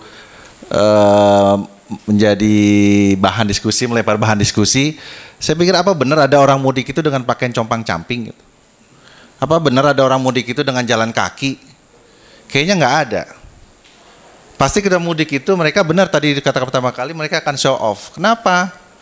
Karena memang ini merupakan dampak dari hasil sebuah proses di mana seorang individu secara unit ekonomi atau individual ekonomi itu dalam kegiatan sehari-harinya dia akan mencari mobile gitu ya, ke sana ke sini untuk mendapatkan income yang lebih baik. Jadi kalau saya ketika ada orang kemudian melakukan migrasi, melakukan urbanisasi dan tidak sukses, dia akan mikir 2 kali kalau mau mudik. Pasti deh, mikir 2 kali. Kalau dia ada sukses baru dia mau mudik. Ini dari sisi perspektif ekonomi ya. Jadi saya menganggap bahwa perspektif ekonomi itu sebagai sebuah hasil daripada konsekuensi mungkin ya perkembangan pembangunan suatu negara yang memang sudah ada unsur kapitalisme dan materialisme yang sangat tinggi. Kalau Kang Dedi, selama 5 tahun terakhir, Cina itu sudah mirip kayak Indonesia. Di mana ketika dia semakin terbuka, materialisme masuk, kapitalisme masuk, lalu juga tenaga kerja itu sangat mobile, bisa migrasi ke sana ke sini. Ketika memasuki Imlek, mereka itu sudah berbondong-bondong ingin pulang kampung.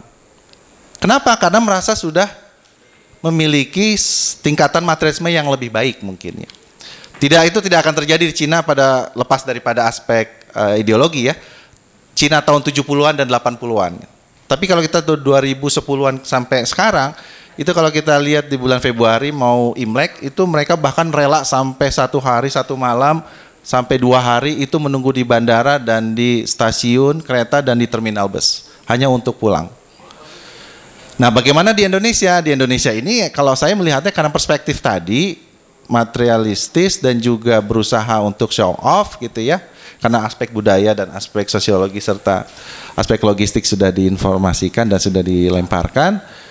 Maka ini sebagai sebuah perspektif ekonomi di mana bahwa seorang individu akan mudik itu sebagai expose untuk kemakmuran.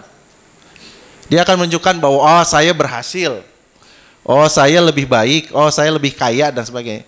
Jadi makanya kemudian konsekuensinya kalau misalnya mudik itu dia harus beli mobil, dia harus bawa kendaraan, itu kan adalah aset yang paling mudah yang diajak bergerak. Kalau dia punya rumah juga nggak mungkin dia jual atau bawa-bawa rumahnya. Jadi aset yang paling bisa ditujukan itu dan mudah untuk bergerak ya kendaraan. Dan akhirnya karena itu semakin besar, makin snowball, makin bubbling gitu ya dari tahun ke tahun, semakin kaya lah mungkin Indonesia, semakin makmur. Nah, sektor transportasi dan perhubungan itu jadi korban. Jadi mungkin juga saya agak sedikit mungkin bukan kurang bukti asbab, tapi mungkin ada alternatif lain bahwa kalaupun seandainya pemerintah menyediakan public transportation itu hanya untuk kalangan yang mungkin menengah ke bawah. Tapi menengah ke atas nggak mungkin dia memilih public transportation. Dia pasti akan tetap bawa mobil kendaraan pribadinya, nggak mungkin deh. Karena tadi unsur tadi ya. Nah, tapi di sisi lain itu menunjukkan kalau kita lihat bahwa orang semakin banyak mudik, jumlahnya udah 7 juta, 8 juta, 9 juta. itu dalam jangka pendek mengecilkan makna kemiskinan, karena nggak ada yang miskin tadi saya bilang kan, nggak ada mudik itu bawa kemiskinan ke daerah asalnya. Hanya karena ingin ketemu orang tua mau kaya atau lagi miskin ketemu pulang sowan, itu seperti hal yang kita nggak ada lihat, hampir nggak ada kita lihat gitu ya. Ada semalam di TV itu bapak-bapak, itu juga ada bapak-bapak ya, tidak keluarga, tidak anak muda, itu mudik pakai sepeda, tapi itu sudah sendiri dia, tidak dengan keluarganya. Tapi kalau kita lihat secara umum, wah ternyata kalau semakin banyak yang mudik, ini menunjukkan bahwa Indonesia itu jangan-jangan hampir terlihat, oh ini nggak ada yang miskin di Indonesia. Bukan kalau kita lihat orang yang minta-minta aja sebelum lebaran, ketika mudik dia bisa bawa uang puluhan juta. Bisa bawa uang puluhan juta. Jadi di mudiknya, di proses mudiknya itu memang tidak jual kemiskinan, itu jual kemakmuran ya. Ya terus. Nah oleh karena itu berapa pull factornya kalau menurut saya dari aspek ekonomi itu karena memang kesuksesan urbanisasi. Kalau kita menggunakan policy yang lain untuk memindahkan penduduk dengan transmigrasi tidak relevan. Tadi seperti sudah data oleh Pak Kadis yang balik dari Sumatera ke Jawa kan hampir relatif sangat sedikit ya. Gitu. Yang ada adalah dari Jawa atau dari Jawa Barat, dari DKI ke Sumatera banyak. Arus baliknya di Bakauni mungkin relatif sangat sedikit. Kalau kita lihat mau dari tataran transmigran gitu ya, atau daerah yang lain. Jadi kesuksesan urbanisasi ini Jawa Barat dan DKI, bayangkan Jawa Barat itu 46 juta sekian, DKI 12 juta sekian. Jadi penduduk totalnya kurang lebih lah ya, itu sekitar mungkin hampir 60 juta lah. Kurang lebih ya, kurang lebih 60 juta kasarnya aja pasin. Kalau kita ambil saja mungkin 20% atau 15% yang melakukan mudik itu hampir mendekati berapa? Mungkin jangan-jangan 8 juta yang sebenarnya. Jadi kita lihat ini bahwa urbanisasi ataupun migrasi akibat tadi ya, mungkin pada awalnya orang itu ke kota, orang itu mencari tempat yang lebih baik untuk mendapatkan income. Nah, ujungnya ada di mudik. Lalu juga kita pull factor itu pekerjaan yang lebih baik tadi ya. Katakan misalnya tadi juga termasuk mahasiswa, kenapa mudik? Karena nunjukin, oh saya kuliah di ITB di kampung asalnya, oh saya kuliah di Unpad, oh saya kuliah di UPI dan semua. Statusnya apa? Statusnya mahasiswa dong. Ada juga begitu. Nanti kita lihat ujungnya memang akhirnya satisfaction atau kepuasan individu. Ya. Atau juga status sosial yang lebih baik. Nah karena status sosial yang lebih baik ya dia dianggap sebagai orang sukses, maka kemungkinan dia di daerah asalnya itu akan mendapatkan sedikit atau apresiasi yang lebih baik atau penghormatan yang lebih baik daripada yang tidak melakukan migrasi ya. Lalu juga apresiasi sosial ekonomi yang lebih baik, tadi materialisme itu masuknya di sini Kang Yogi. Jadi bagaimana dia pulang pasti dia akan membawa harta. Apakah dia uang cash ataupun dalam bentuk benda, pasti dia akan bawa. Mau handphone, mungkin merek handphone yang terbaru. Meskipun mereknya Advan ataupun Evercross, pokoknya handphone terbaru lah. Uang juga mungkin berbendal-bendal uang baru, dia tukar dulu di BI, dia sebarkan di daerah asalnya nanti dia pakai. Ya, terus. Nah, sehingga transmisi mudik itu kita lihat dalam konteks mungkin lebih agregat, itu menunjukkan masyarakat yang kekayaannya itu terlihat lebih besar. Karena kekayaan yang terlihat lebih besar, maka yang terjadi adalah konsumsi yang berlebihan. Konsumsi untuk berbagai barang dan jasa. Nah, tapi kalau dari sisi ekonomi saya memandangnya ini ada baiknya. Itu juga sudah disinggung tadi oleh Prof. Eli bahwa terjadi transfer aktivitas ekonomi bukan hanya dari perkotaan tapi juga ke desa atau ke daerah. Jadi disinilah saatnya ada transfer aktivitas ekonomi antara daerah-daerah maju ke daerah yang mungkin tidak relatif kurang maju dan mungkin juga daerah tertinggal ya dengan proses mudik ini. Paling tidak kurang lebih 1 bulan itu mungkin di daerah dan di pedesaan itu bisa mengalami booming ekonomi. Booming ekonomi. Kenapa? Karena akan banyak uang dibawa ke sana. Akan banyak orang datang ke sana. Akan banyak aktivitas transaksi ekonomi yang terjadi akhirnya. Jadi transmisi mudik secara makro sebenarnya itu relatif menghasilkan dampak yang jauh lebih baik daripada tidak terjadi mudik. Pilihannya begitu. Kalau disuruh milih, wah mudik ini tetap dipertahankan atau diputuskan, dikurangin atau tidak boleh sama sekali, oh jangan.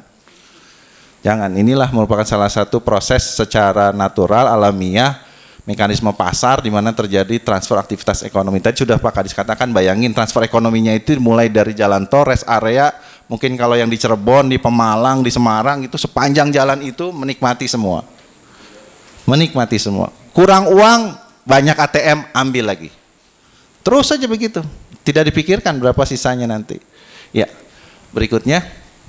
Nah, sehingga kalau kita lihat proses input, proses dan outputnya, maka pemerintah kemudian membackup. Dan ini saya pikir sebuah kebijakan yang memang harus dilakukan. Bukannya ini konsekuensi, tapi ini kebijakan yang harus dilakukan. BI menambah jumlah uang beredar. Bayangkan saja selama 2 bulan ini BI menambah sekitar 160 triliun. Termasuk di drop ke perbankan untuk mengisi ATM nanti, plus juga untuk bayar THR. THR yang digunakan oleh private dan juga THR yang dilakukan oleh pemerintah. Itu kurang lebih sekitar 160 triliun, bayangin 2 bulan 160 triliun. Hanya terjadi di fase Ramadan dan Lebaran. Lalu juga pemerintah pontang-panting itu harus menyediakan suplai barang dan jasa. Seperti tadi sudah dijelaskan bahwa barang dan jasa ya dari sisi infrastrukturnya, lalu komoditasnya dan sebagainya, termasuk juga jasa-jasa pelayanan harus disediakan. Itu pemerintah juga pontang-panting harus menyediakan itu. Lalu realisasi APBD sebenarnya dan APBN dan APBD sebenarnya meningkat ya Kang. Jadi inilah momen di mana untuk merealisasikan keefektifan anggaran pemerintah. Kalau kemarin-kemarin takut realisasinya kurang, ya sebenarnya di fase ini salah satu penolong untuk merealisasikan anggaran APBN dan APBD. Ya, sekaligus juga unsur pelayanan kepada masyarakatnya itu terlihat dan terasakan oleh masyarakat secara umum. Lalu input yang terakhir adalah yaitu suntikan THR. Nah, ini yang tadi saya katakan.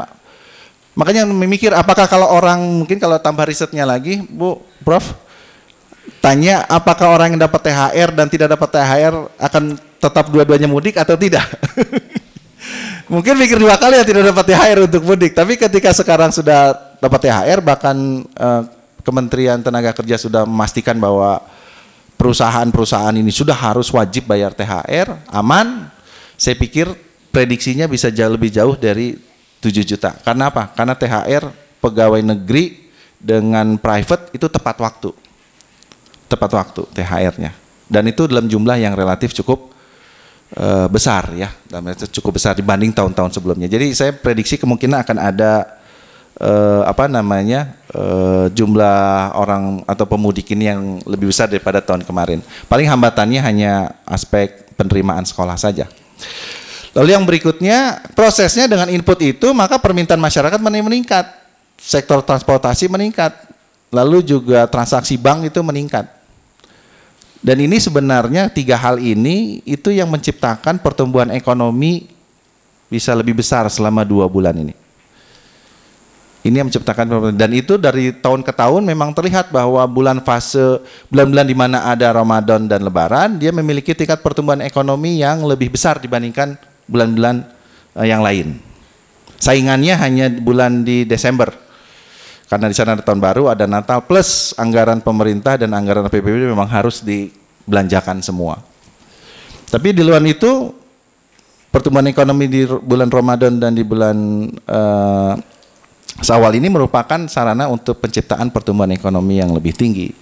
Memang konsekuensinya inflasi ya, jelas kita ributkan inflasi. Tapi kalau ketika orang udah mudik ditanya inflasi udah nggak peduli. Mau ditanya harga daging 130 juga udah nggak peduli. Mau berapa aja juga udah dibeli, pasti dibeli, udah nggak mikir inflasi. Dan yang ketiga juga aspek outputnya ini jangan lupa bahwa ada transfer income dari masyarakat yang melakukan mudik ini, sekaligus juga aliran zakat ke pedesaan. Kalau dia itu mudiknya udah dari hari Minggu, lebarannya itu hari Rabu, insya Allah, maka dia bayar zakatnya itu kemungkinan akan dilakukan di desa, tidak di kota. Mungkin saja itu terjadi. Jadi tetap secara hierarki religius ini ada juga dampak yang sangat signifikan saya pikir ya dari hal proses mudik ini. Ya. Nah ini aspek ekonomi aja biar terlihat gitu ya, bahwa memang terjadi perubahan yang sangat signifikan kalau memang terjadi Ramadan dan Lebaran. Terus, nah sehingga bisa kita simpulkan di sini mudik merupakan periode di mana pertumbuhan ekonomi meningkat dibanding periode lainnya karena membesar agregat demand dan agregat supply. Ini terjadi karena tadi bahwa kesuksesan orang individu untuk apakah dia bekerja sektor formal ataupun informal, ketika dia bisa membawa uang ataupun harta maka dia pasti akan mudik. Dan di sisi lain memang inflasi selalu terulang. Tapi saya pikir ini bukan meng-offset ya, bukan menyeimbangkan. Saya pikir ini hanya dampak saja, tapi saya lebih pro kepada mudik itu memang harus dilestarikan dengan manajemen yang mungkin lebih baik karena aspek social benefitnya lebih besar daripada kalau kita hanya ngelihat social cost dari inflasi. Jadi yang perlu dicatat adalah bahwa mudik ini akan memberikan social benefit yang lebih besar dibandingkan social cost dari inflasi itu sendiri. Jadi udah biarin aja lah inflasi mah urusan pemerintah pusat yang mikirin. Tapi gimana di masyarakat ini bisa mengambil manfaat yang sebesar-besarnya dari proses mudik. Lalu yang ketiga, konsumsi yang berlebihan itu kalau di bulan-bulan yang lain itu mungkin berbahaya, tapi kalau di bulan Ramadan dan Syawal ini itu membawa dampak yang sangat besar. Jadi transfer uang, transaksi ekonomi yang lebih besar ke pedesaan itu akan tadi secara mekanisme pasar mereduksi kemiskinan. Kalau kita sibuk mikirin gimana proses mengurangi kemiskinan, sebenarnya salah satunya dengan proses mudik ini. Terus pemudik membayar zakat, sebagian dibawa ke pedesaan, sehingga ya jadi aspek kegiatan Islami ini, keagamaan religius ini memang rahmatan lil alamin ya. Jadi Lebaran ini itu memberi rahmat baik yang Islam ataupun yang non Islam. Pabrik-pabrik itu yang punyanya katakan mungkin mohon maaf banyakkan orang-orang Cina, dia akan banyak dapat order yang berlipat-lipat ganda di bulan Ramadan. Jadi ini yang membawa kenapa bahwa saya tetap mengambil kesimpulan mudik ini memang suatu fenomena masyarakat di Indonesia tadi sosial kapital karena tetap sosial benefitnya itu jauh lebih besar daripada sosial cost-nya. Saya pikir itu saja dulu, mungkin kita lanjutkan di tahapan bertanya jawab. Terima kasih. Assalamualaikum warahmatullahi wabarakatuh. Waalaikumsalam warahmatullahi wabarakatuh. Terima kasih Kang Ferry, menjadi tambah menarik. Ternyata memang betul dugaan saya bahwa ekonom pasti akan sangat mendukung permudikan ya Kang. Nah, yang saya catat dari Kang Ferry tadi di sini tentang social cost itu menjadi menjadi salah satu penyeimbang untuk inflasi yang ini juga menjadi menarik. Mudah-mudahan ke depan mudik bisa tiap bulan ya Kang, jadi diseimbangkan terus inflasinya. Yang pusing nanti Pak Kepala Dinas paling nanti. Nah, ini menjadi sangat menarik. Tadi ekonom kita di Unpad juga mengatakan ini menjadi penyeimbang kemiskinan juga yang dengan transfer zakat, kemudian juga transfer barang-barang yang ada di kota ke desa, ini juga menjadi penyeimbang yang sangat bagus ya untuk ekonomi Indonesia. Nah, kita masih punya waktu sekitar 25 menit, begitu Pak Sony ya. Saya buka forum tanya jawab, kita buat mungkin bisa 2 sesi gitu ya. Tapi kalau misalnya nanti satu sesi belum selesai, ya mungkin saya tutup satu sesi. Sesi pertama, setiap sesi mungkin saya isi yang pertama ini biasanya agak banyak kan, 5 pertanyaan gitu, satu sesi awal. Nanti berikutnya kalau masih kurang kita buat sesi yang kedua. Oke, untuk yang pertama, sesi yang pertama mungkin ada pertanyaan, silahkan Bapak dan Ibu dari teman-teman dari pers, silahkan memperkenalkan namanya dulu. Kemudian pertanyaannya dilontarkan, silakan.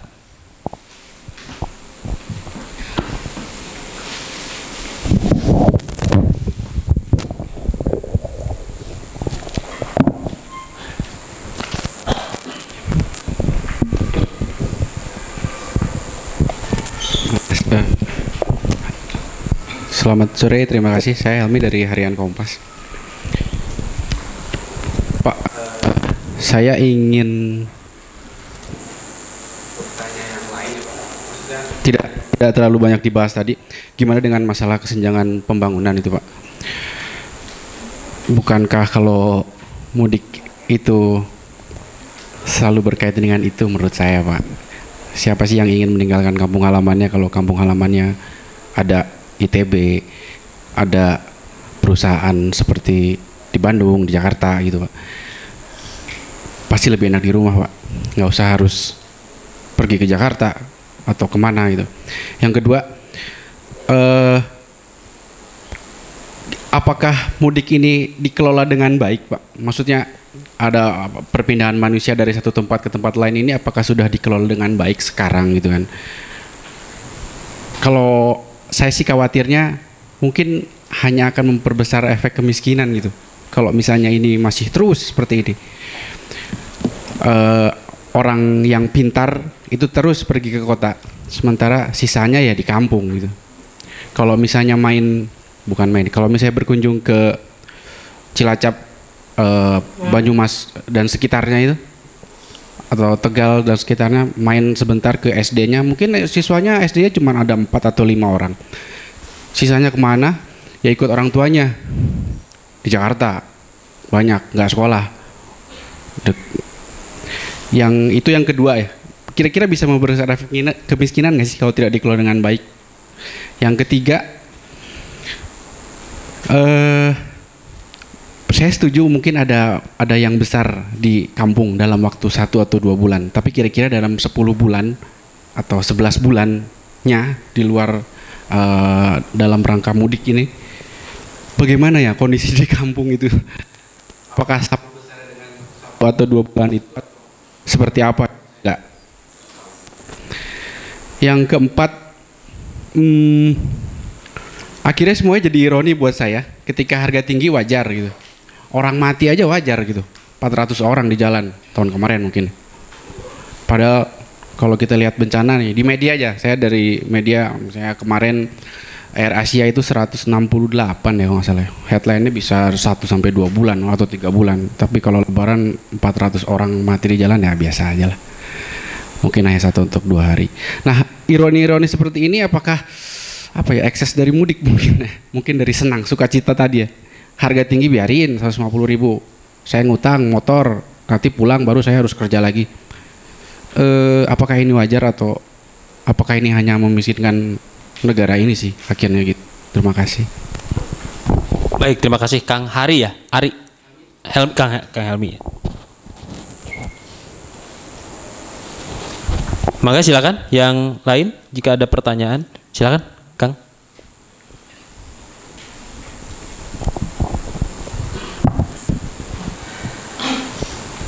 Assalamualaikum warahmatullahi wabarakatuh. Selamat siang.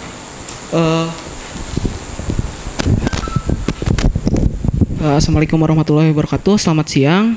Perkenalkan, nama saya Novandi dari Fakultas Ilmu Komunikasi Universitas Padjadjaran. Yang pertama tadi mungkin saya akan bertanya pada Prof. Dedi tadi. Tadi kan Prof mengatakan bahwa proses mudik sendiri diciptakan gitu. Nah, bagaimana proses mudik diciptakan gitu dalam masyarakat Indonesia gitu? Apakah mudik itu sebelumnya gitu pas belum ada ledakan urbanisasi itu ada, dan mulai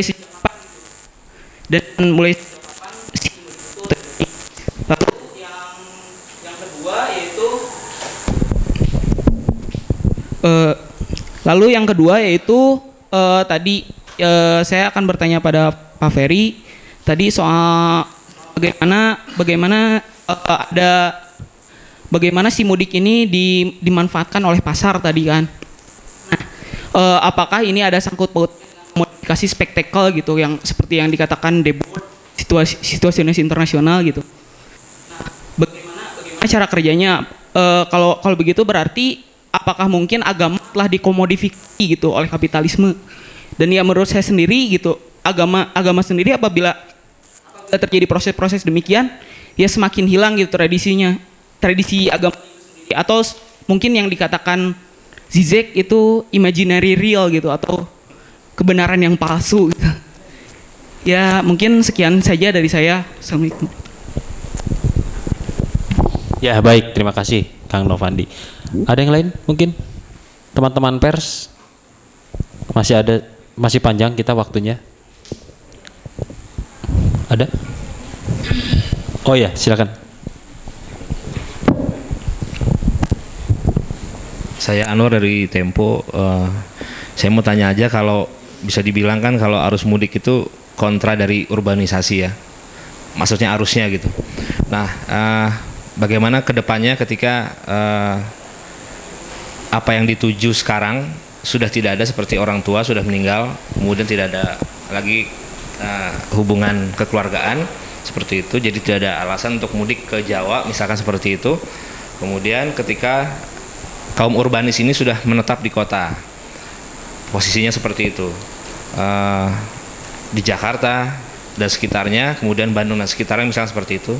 Jadi asumsinya kalau sekarang arus mudik itu dari barat ke timur, bagaimana, apakah bisa terjadi ke depannya dari timur nanti malah ke barat seperti itu, jadi dari desa malah ke kota, jadi tidak lagi mudik itu dari kota ke desa, karena generasi yang sekarang misalkan atau berapa tahun lagi ke anak nanti itu sudah menetap di kota, jadi keberhasilan urbanis di kota seperti itu.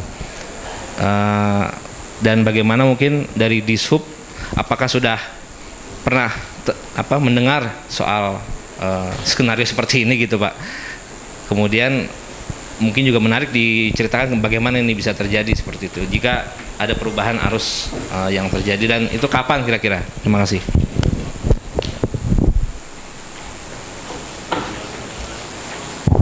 Ya, terima kasih. Ada lagi mungkin? Ya, silakan.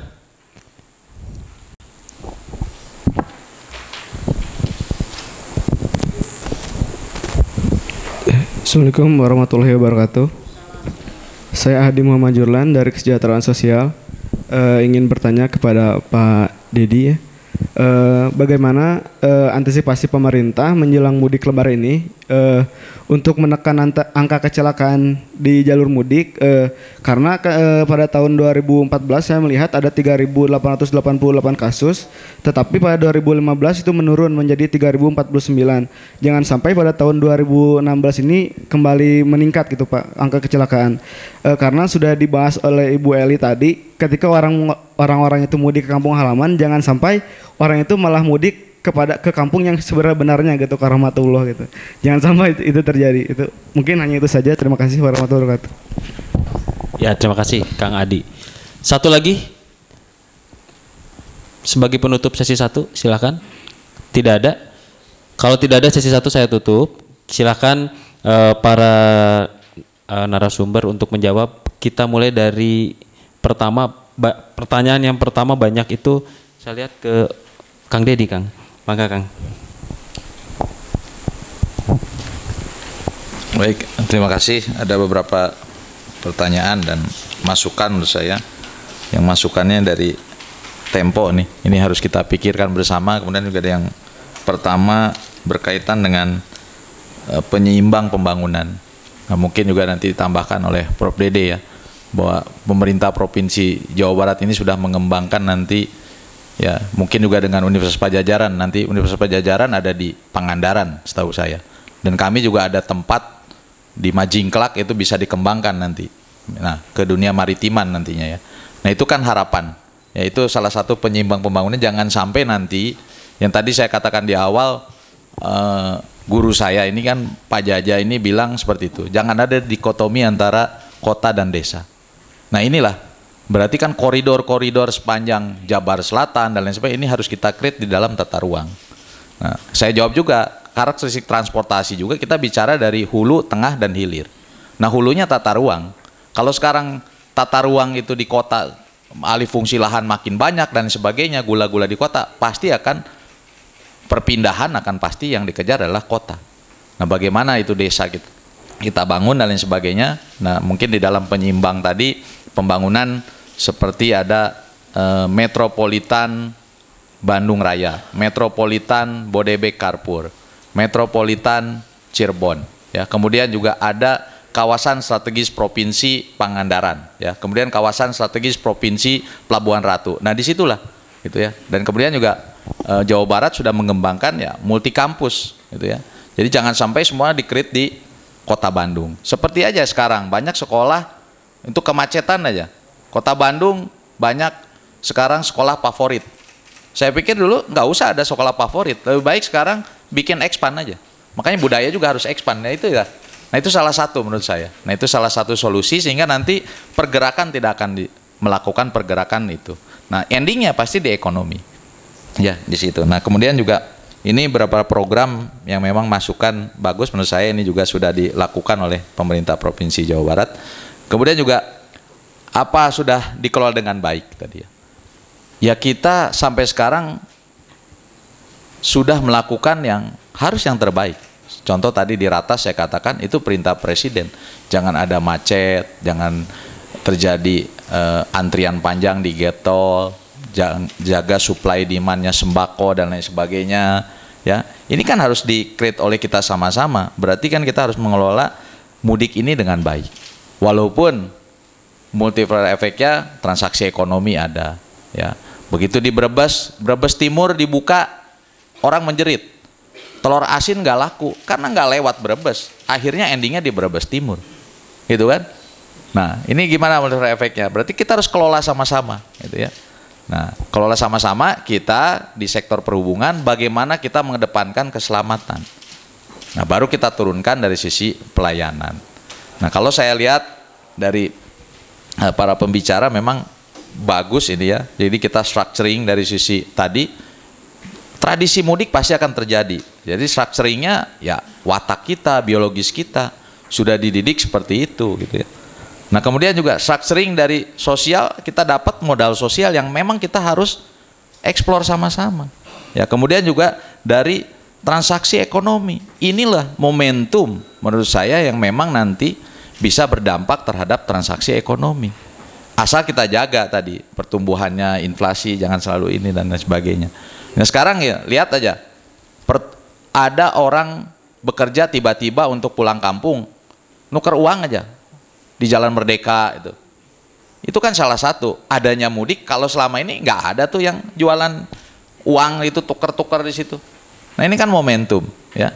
Jadi kita harus merespon secara positif maksud saya. Jadi jangan sampai sekarang bagaimana kalau nggak dikelola, pasti harus dikelola dengan baik. Karena akan terjadi endingnya tadi. Kalau saya di sektor perhubungan, pasti keselamatan yang harus kita kedepankan. Nah kemudian juga bisa nggak menekan angka kemiskinan tadi, mungkin nanti tambahkan oleh Kang Ferry gitu ya. Ya pastilah ya. Ya kita jangan terus dikatakan kita lebih banyak miskinnya, persentasenya ya, harus makin meningkat gitu ya. Nah kemudian juga kondisi di kampung ya, ini juga sama yang namanya tadi saya bilang, kalau sekarang pembangunannya merata dan lain sebagainya, pasti orang kan sekarang unsil aja. Nah, misalkan sekarang penegrian aja, kan nggak perlu harus sekolah ke sini, nggak perlu harus kita beramai-ramai masuk ke kota Bandung. Tapi kan kita lihat, kita sadar. Nah kalau kita bedah penduduk Bandung ini, apakah banyak mukiminnya atau pituin, gitu ya. Nah kalau sekarang pituin ya pasti kita lihat, kita bicara data. Di Jakarta itu pasti banyaknya ya, mukiminnya sudah tersisihkan, ya banyaknya pituin di situ. Nah sekarang yang dia mau itu sekarang data saya tadi kan hampir dengan 13 juta, ya hampir 10 juta lebih masuk ke Jawa Barat untuk melakukan pergerakan. Nah ini juga sama gitu ya. Kalau misalkan lewat darat kita breakdown ada berapa kendaraan dan sebagainya, roda 2 dan sebagainya. Ini multiplier efeknya bagus untuk transaksi ekonomi. Ya, jadi ekses mudik ini seperti apa ya itulah. Gitu ya. Pasti udah jelas terjadi transaksi dan lain sebagainya. Yang penting miskinnya harus berkurang. Nah kemudian juga mudik diciptakan mulai nanti mungkin Prof Dede ya. Karena saya dari sejak lahir sampai sekarang umur saya 47 tahun sudah dibiasakan tadi. Ya kata Prof Dadang, ya wataknya sudah ada. Structuringnya sudah ada gitu kan. Udah 47 tahun ya saya nggak tahu karena saya lahir baru 47 tahun gitu ya. Kalau memang sebelumnya gitu ya, nanti tanya yang lebih tua di sini siapa? Ada nggak gitu kan? Ya kalau memang ada yang lebih tua kita tanya, oh ada ya udah. Nah kalau nanti sebelum siapa gitu ya silakan aja ya. Ya itu pastilah ya, karena memang sudah membudaya kaitan dengan mudik menurut saya. Nah, cuman sekarang bagaimana create, saya setuju ya, kita sebagai pemerintah bagaimana supaya ini tadi dikatakan semua tersenyum. happy. Ya, jangan sampai sekarang para pemudik marah-marah kata pada di jalan, di tempat istirahat marah-marah dan sebagainya. Tapi happy, senyum. Nah, kalau macet ya kita anggap saja ini wisata macet gitu kan. Ya kan seperti itu aja, kita enjoy aja lah di mudik. Jangan sekarang ya, wisata mudik dan sebagainya. Nah, ini kita ya mudik gratis kita lakukan. Ini bagaimana kita menciptakan tata kelola ini supaya baik, yang tadi arahan-arahan Bapak Presiden yang saya setir tadi. Nah, kemudian juga ya kalau saya pikir agama yang enggak lah gitu ya, pasti agama yang di depan lah ya. Nah, tapi memang ini yang memang tradisi dan lain sebagainya. Nah, kemudian juga tadi saya bicara karakteristik transportasi hulu, tengah, hilir, ini yang perlu gitu ya. Kita harus terintegrasi dari tata ruangnya. Ya, sekarang tata ruang metropolitan gimana sebarannya, delineasinya seperti apa. Nah, ini juga dalam rangka menumbuh kembangkan pemerataan pembangunan dengan karakteristik transportasi ini sehingga nanti mengurangi kemacetan ya. Jadi kalau sekarang kayak di hilir pasti lakukan apa yang dilakukan oleh Dinas Perhubungan Provinsi Jawa Barat, kabupaten kota, rekayasa lalin. Rekayasa lalin itu sih sebentar. Tapi kita harus bedah dulu dari hulunya, tata ruangnya dulu dibenahi sehingga tidak ada pergerakan, ada pertumbuhan di sini, ada kawasan dan lain sebagainya itu ya. Jadi kita harus lihat karakteristik transportasi secara keseluruhan. Kemudian juga dari Tempo ya kaitan dengan ya saya berharap seperti itu ya, jangan sampai sekarang dari kota ke desa tapi malah sekarang yang harus ininya urban ya. Nah, tapi kan kita ada delineasi tadi, ada batasan ruang kita, ada metropolitan ya. Sekarang kalau metropolitan Bodebek, Carrefour dulu hanya Bodebek, sekarang udah sampai Kerawang, Purwakarta. Berarti ini kan sampai nanti Purwakarta di tingkat desa ini harus berkembang ya ke urban nantinya ya. Jadi jangan sampai nanti orang itu nggak usah lah ke Jakarta lah, udah aja berhenti di Purwakarta loh, semua juga kita bikin nanti kayak metropolitan. Nah, itu harapan gitu ya. Nah, itu yang sudah kita pikirkan berkaitan dengan tadi ya, kita merubah tidak seperti membalikan tangan, tapi kita lambat laun kita sudah melakukan langkah-langkah itu. Kemudian juga skenario tadi ya, skenario kita sudah ada beberapa skenario tadi yang kaitan dengan metropolitan dan lain sebagainya ya. Nah, kemudian juga antisipasi, saya setuju ya. Saya sih setuju kalau mau lihat angka kecelakaan lebih baik macet aja. Karena nggak ada pergerakan yang cepat, nggak akan terjadi kecelakaan menurut saya. Ya, kalau macet kan pelan-pelan semuanya. Ya. Nah, yang kemarin itu karena macet gitu ya. Di Pantura terutama memang kalau di udara booming. Ya, kejadian kapal gini padahal cuma ada sekian tapi jiwa melayang di jalan raya. Nah, inilah nggak pernah ini karena hampir berapa persen itu melayang di jalan raya, terutama untuk kendaraan roda 2. Nah, mari kita tadi memang public transport kita belum memenuhi tadi. Bagaimana kita memenuhi kebutuhan public transport itu betul-betul gitu ya. Jadi orang tidak terbiasa menggunakan roda 2 dan lain sebagainya gitu ya. Kalau orang Indramayu kan di Pantura dia nggak percaya dengan helm, lebih baik percaya terhadap kopea. Karena kopea dilemparkan dari atas nggak pecah, helm dilemparkan dari atas pecah, gitu kan? Nah, itulah keselamatan juga, gitu ya. Banyak yang mengendarai kendaraan nggak pakai helm, nggak pakai apa, gitu kan? Nah, itu yang terjadi, hampir banyaknya di kendaraan roda 2 kemarin data. Tapi ya kita akan tekan karena sudah komitmen zero accident di angkutan penumpang umum. Ya, karena kemarin ada rukun sayur meninggal hampir 16 orang. Ya, laka nonjol di Cipali. Nah, ini juga jangan sampai terjadi. Untuk itu makanya kita sudah melakukan preventif dan preventif, yaitu melakukan orientasi, pendekatan, menginspeksi kelayakan jalan. Nah, itu salah satu langkah dalam rangka antisipasi tadi kecelakaan, menurunkan untuk angka kecelakaan. Nah, itu mungkin secara umum. Terima kasih. Terima kasih Pak Kadis. Ini semakin menarik. Dari pernyataan Pak Kadis tadi ada yang beberapa saya catat tentang kemiskinan ya. Saya mohon maaf, saya berikan dulu pertama untuk Kang Ferry. Kang, nih apakah betul kemiskinan itu bisa diuraikan dengan mudik ini? Ya, terima kasih. Waduh, dari beberapa pertanyaan ini sangat bagus sekali pertanyaannya ya, dan saya pikir sangat menusuk kepada inti daripada permasalahan. Cuma masalahnya begini ya, bahwa mudik itu bukan penyebab kesenjangan ekonomi. Mudik itu sebagai dampak ekses, dia tuh di hilir. Kalau kita bicara kesenjangan pembangunan, wah itu udah 1001 faktor lah. Ya. Tapi yang jadi masalah sekarang adalah apakah mudik ini akan menambah beban sosial cost masyarakat atau kita ambil sebagai social benefit. Gitu kan? Jadi kalau misalnya memang kita berpikirnya bahwa mudik ini yang mungkin sudah sulit untuk dihindari, sudah ada tradisi, turun-temurun, aspek religi, tambah lagi sekarang aspek materialisme, wah itu yang penting bagi kita dalam konteks ekonomi, bisa nggak itu ditransfer menjadi social benefit. Kalau kita bicara kesenjangan pembangunan itu suatu hal yang saya pikir itu berbeda lagi lah. Ya kan itu 1001 faktor ada di sana dan itu adanya di hulu.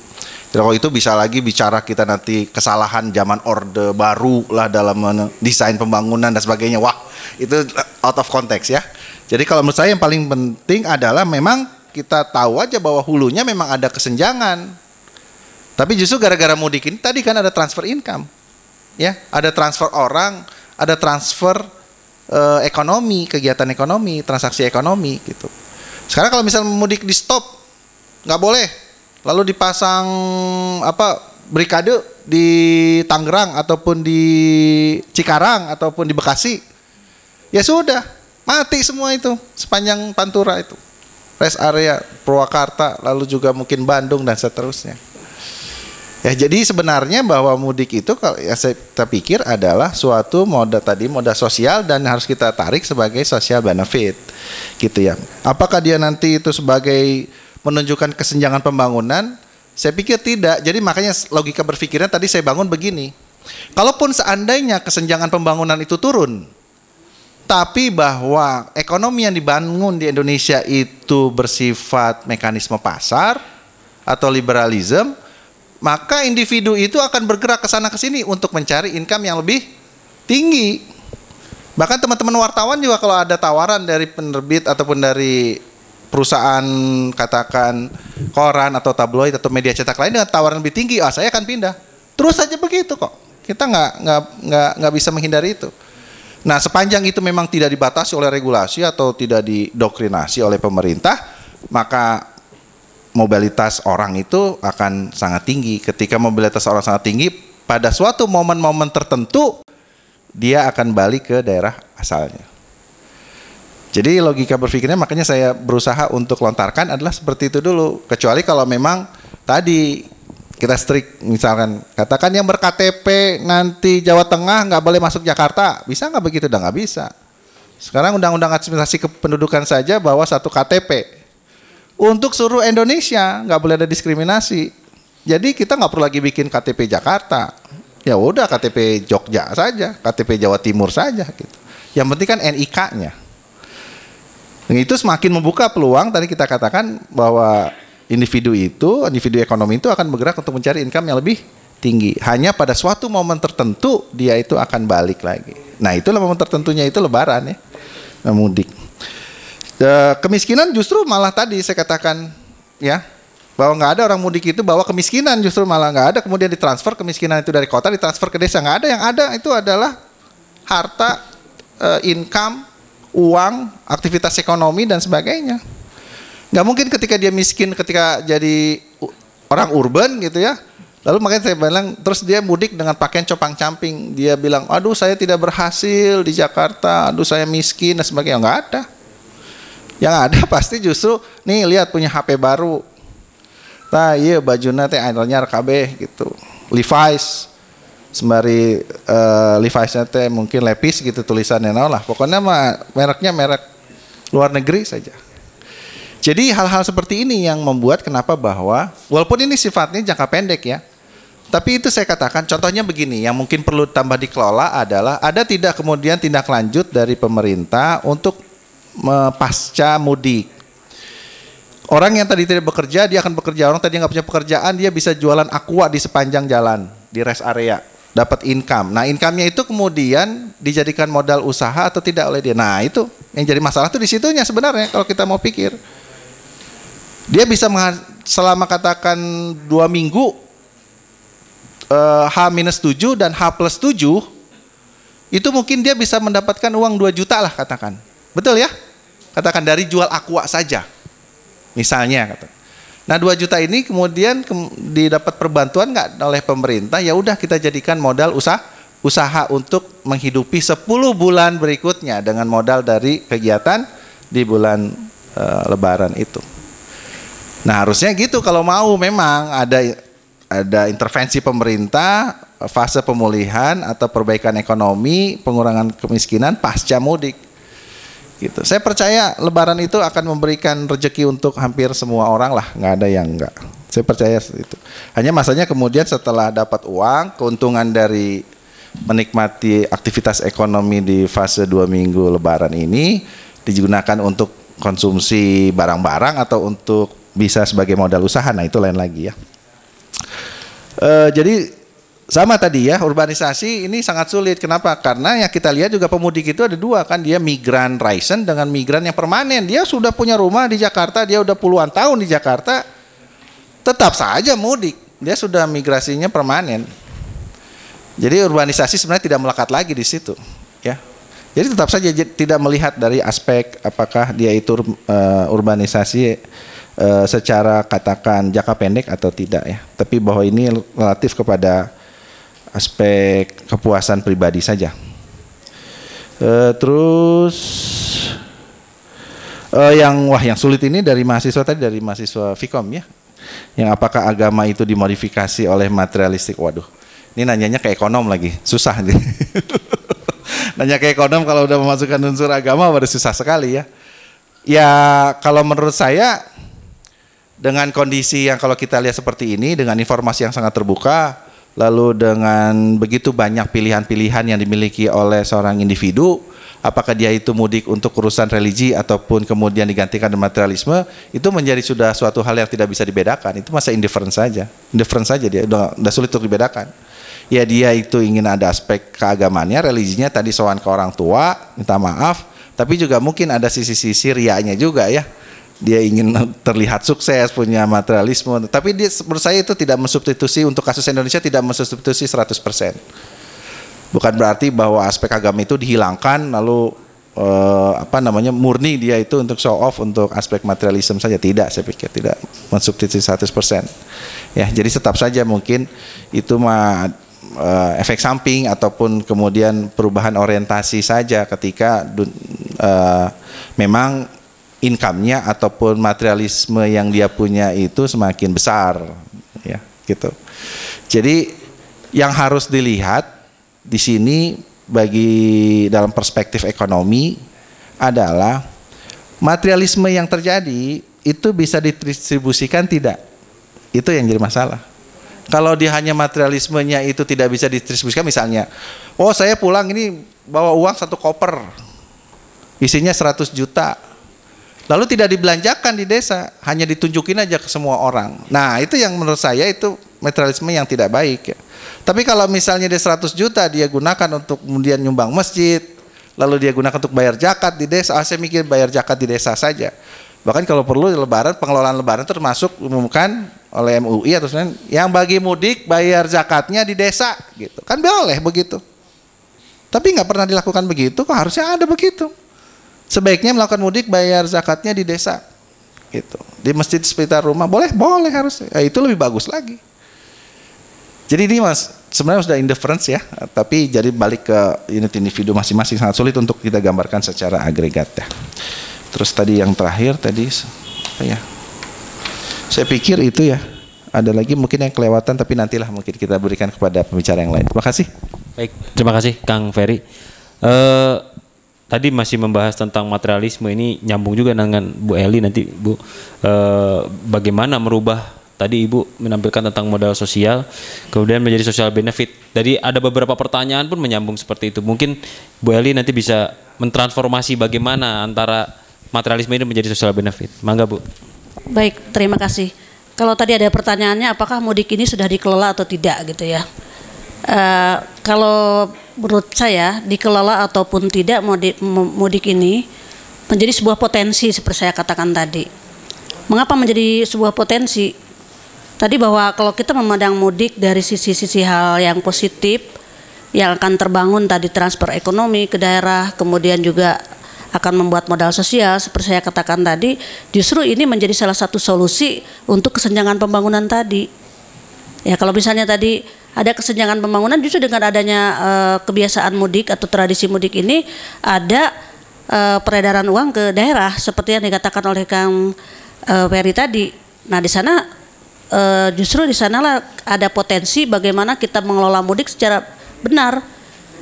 Jadi sekali lagi mudik itu mau dikelola atau mau tidak, dalam pandangan saya mudik itu merupakan potensi sebagai modal sosial seperti saya katakan tadi ya.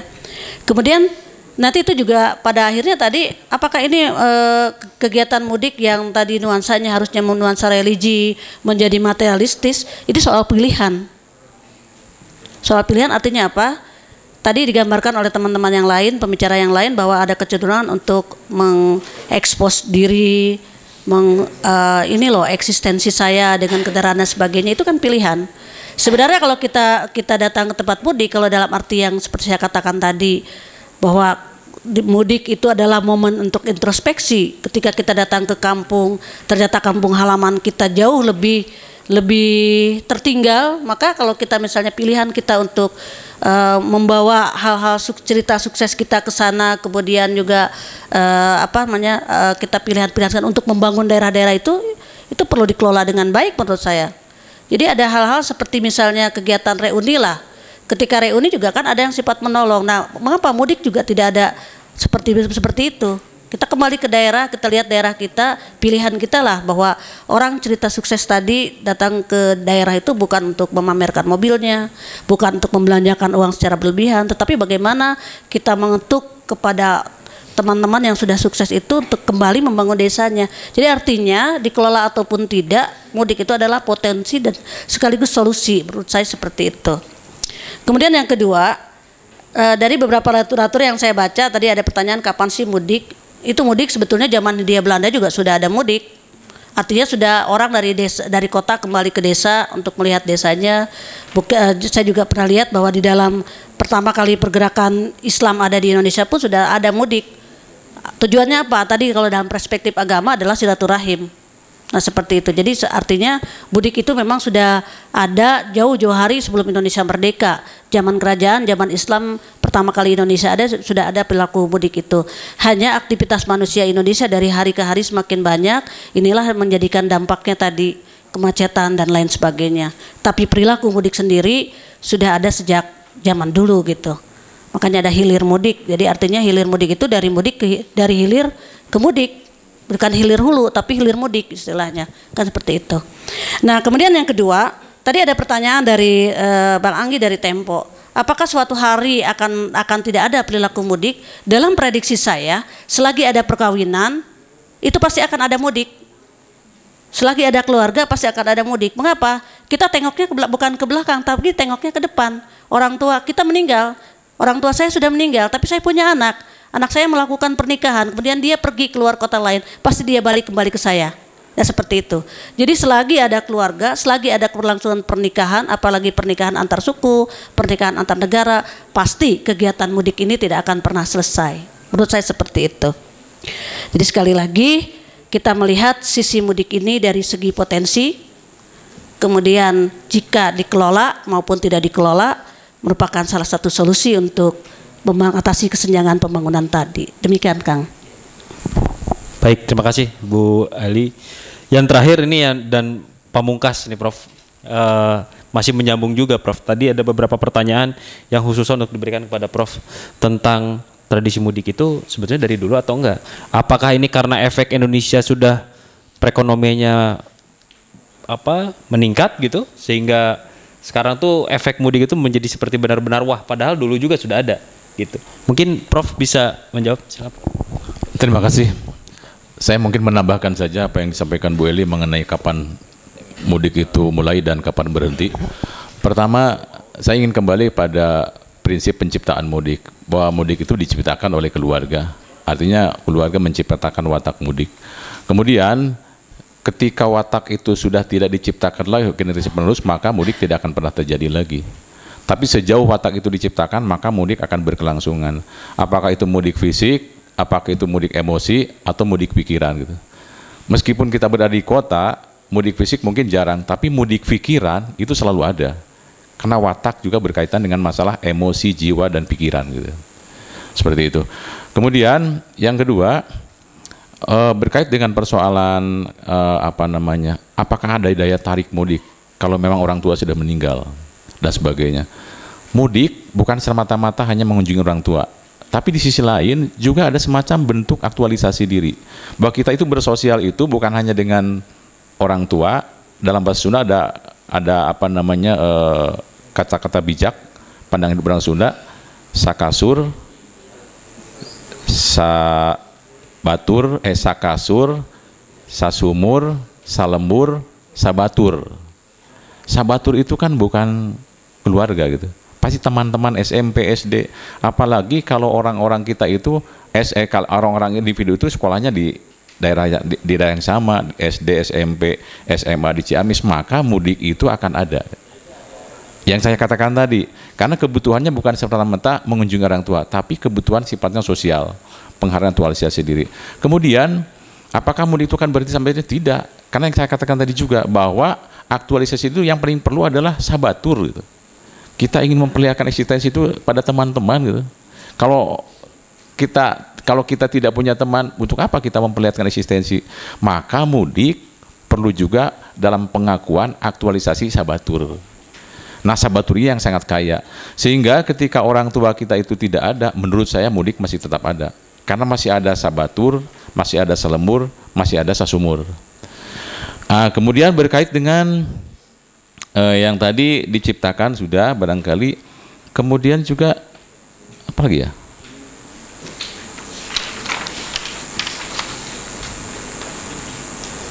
Saya kira untuk saya seperti itu aja. Mungkin Pak Yogi, yang lain-lainnya sudah dibincangkan oleh Pak Kadis, Bu Eli, dan Pak Ferry. Barangkali itu dari saya, karena menyangkut aspek budaya, jadi saya meninjau dari aspek mata budaya, bahwa mudik adalah sebuah watak yang diciptakan oleh keluarga, bahwa mudik itu berbasis pada watak yang sifatnya biologis, kemudian mental, kemudian juga pergaulan, bahwa mudik itu menurut saya akan hilang manakala keluarga tidak lagi meregenerasikan atau individu bergaul dalam proses interaksi yang berbeda. Lintas budaya katakan seperti itu. Mudik diciptakan ketika orang bermigrasi, ketika orang mulai bermigrasi, maka itu akan ada mudik. Begitu saja dari saya, terima kasih. Wassalamualaikum warahmatullahi wabarakatuh. Baik, terima kasih Prof. Dadang sebagai jawaban yang terakhir. Saya pikir karena waktunya sudah mepet, tidak akan dibuka sesi 2. Saya juga tidak akan menyimpulkan, cuma saya hanya ada satu pertanyaan besar yang mungkin nanti bisa menjadi satu diskusi kembali, yaitu mudik masih menjadi tradisi yang bersifat global dan lokal. Sekarang mungkin masih lokal, mungkin ke depan Indonesia menjadi negara maju, mungkin lebih global. Kepala Dinas Pak Kadis nanti mungkin berpikiran bukan hanya lokal Jawa Barat saja, nanti bagaimana mudik kalau misalnya harus ke lintas negara gitu ya. Itu saja, terima kasih atas atensi dari teman-teman sekalian dan undangan dari Prof. Dede dan Pak Sony. Mohon maaf jika kami dalam memimpin diskusi ini banyak kekurangan. Mudah-mudahan diskusi-diskusi berikutnya bisa menjadi lebih menarik dan menggugah teman-teman untuk merespon ya, untuk program Unpad merespon. Terima kasih. Assalamualaikum warahmatullahi wabarakatuh. Selamat sore. Ku tunjukkan padamu, kan ku buktikan padamu rasa bangga dan baktiku, alma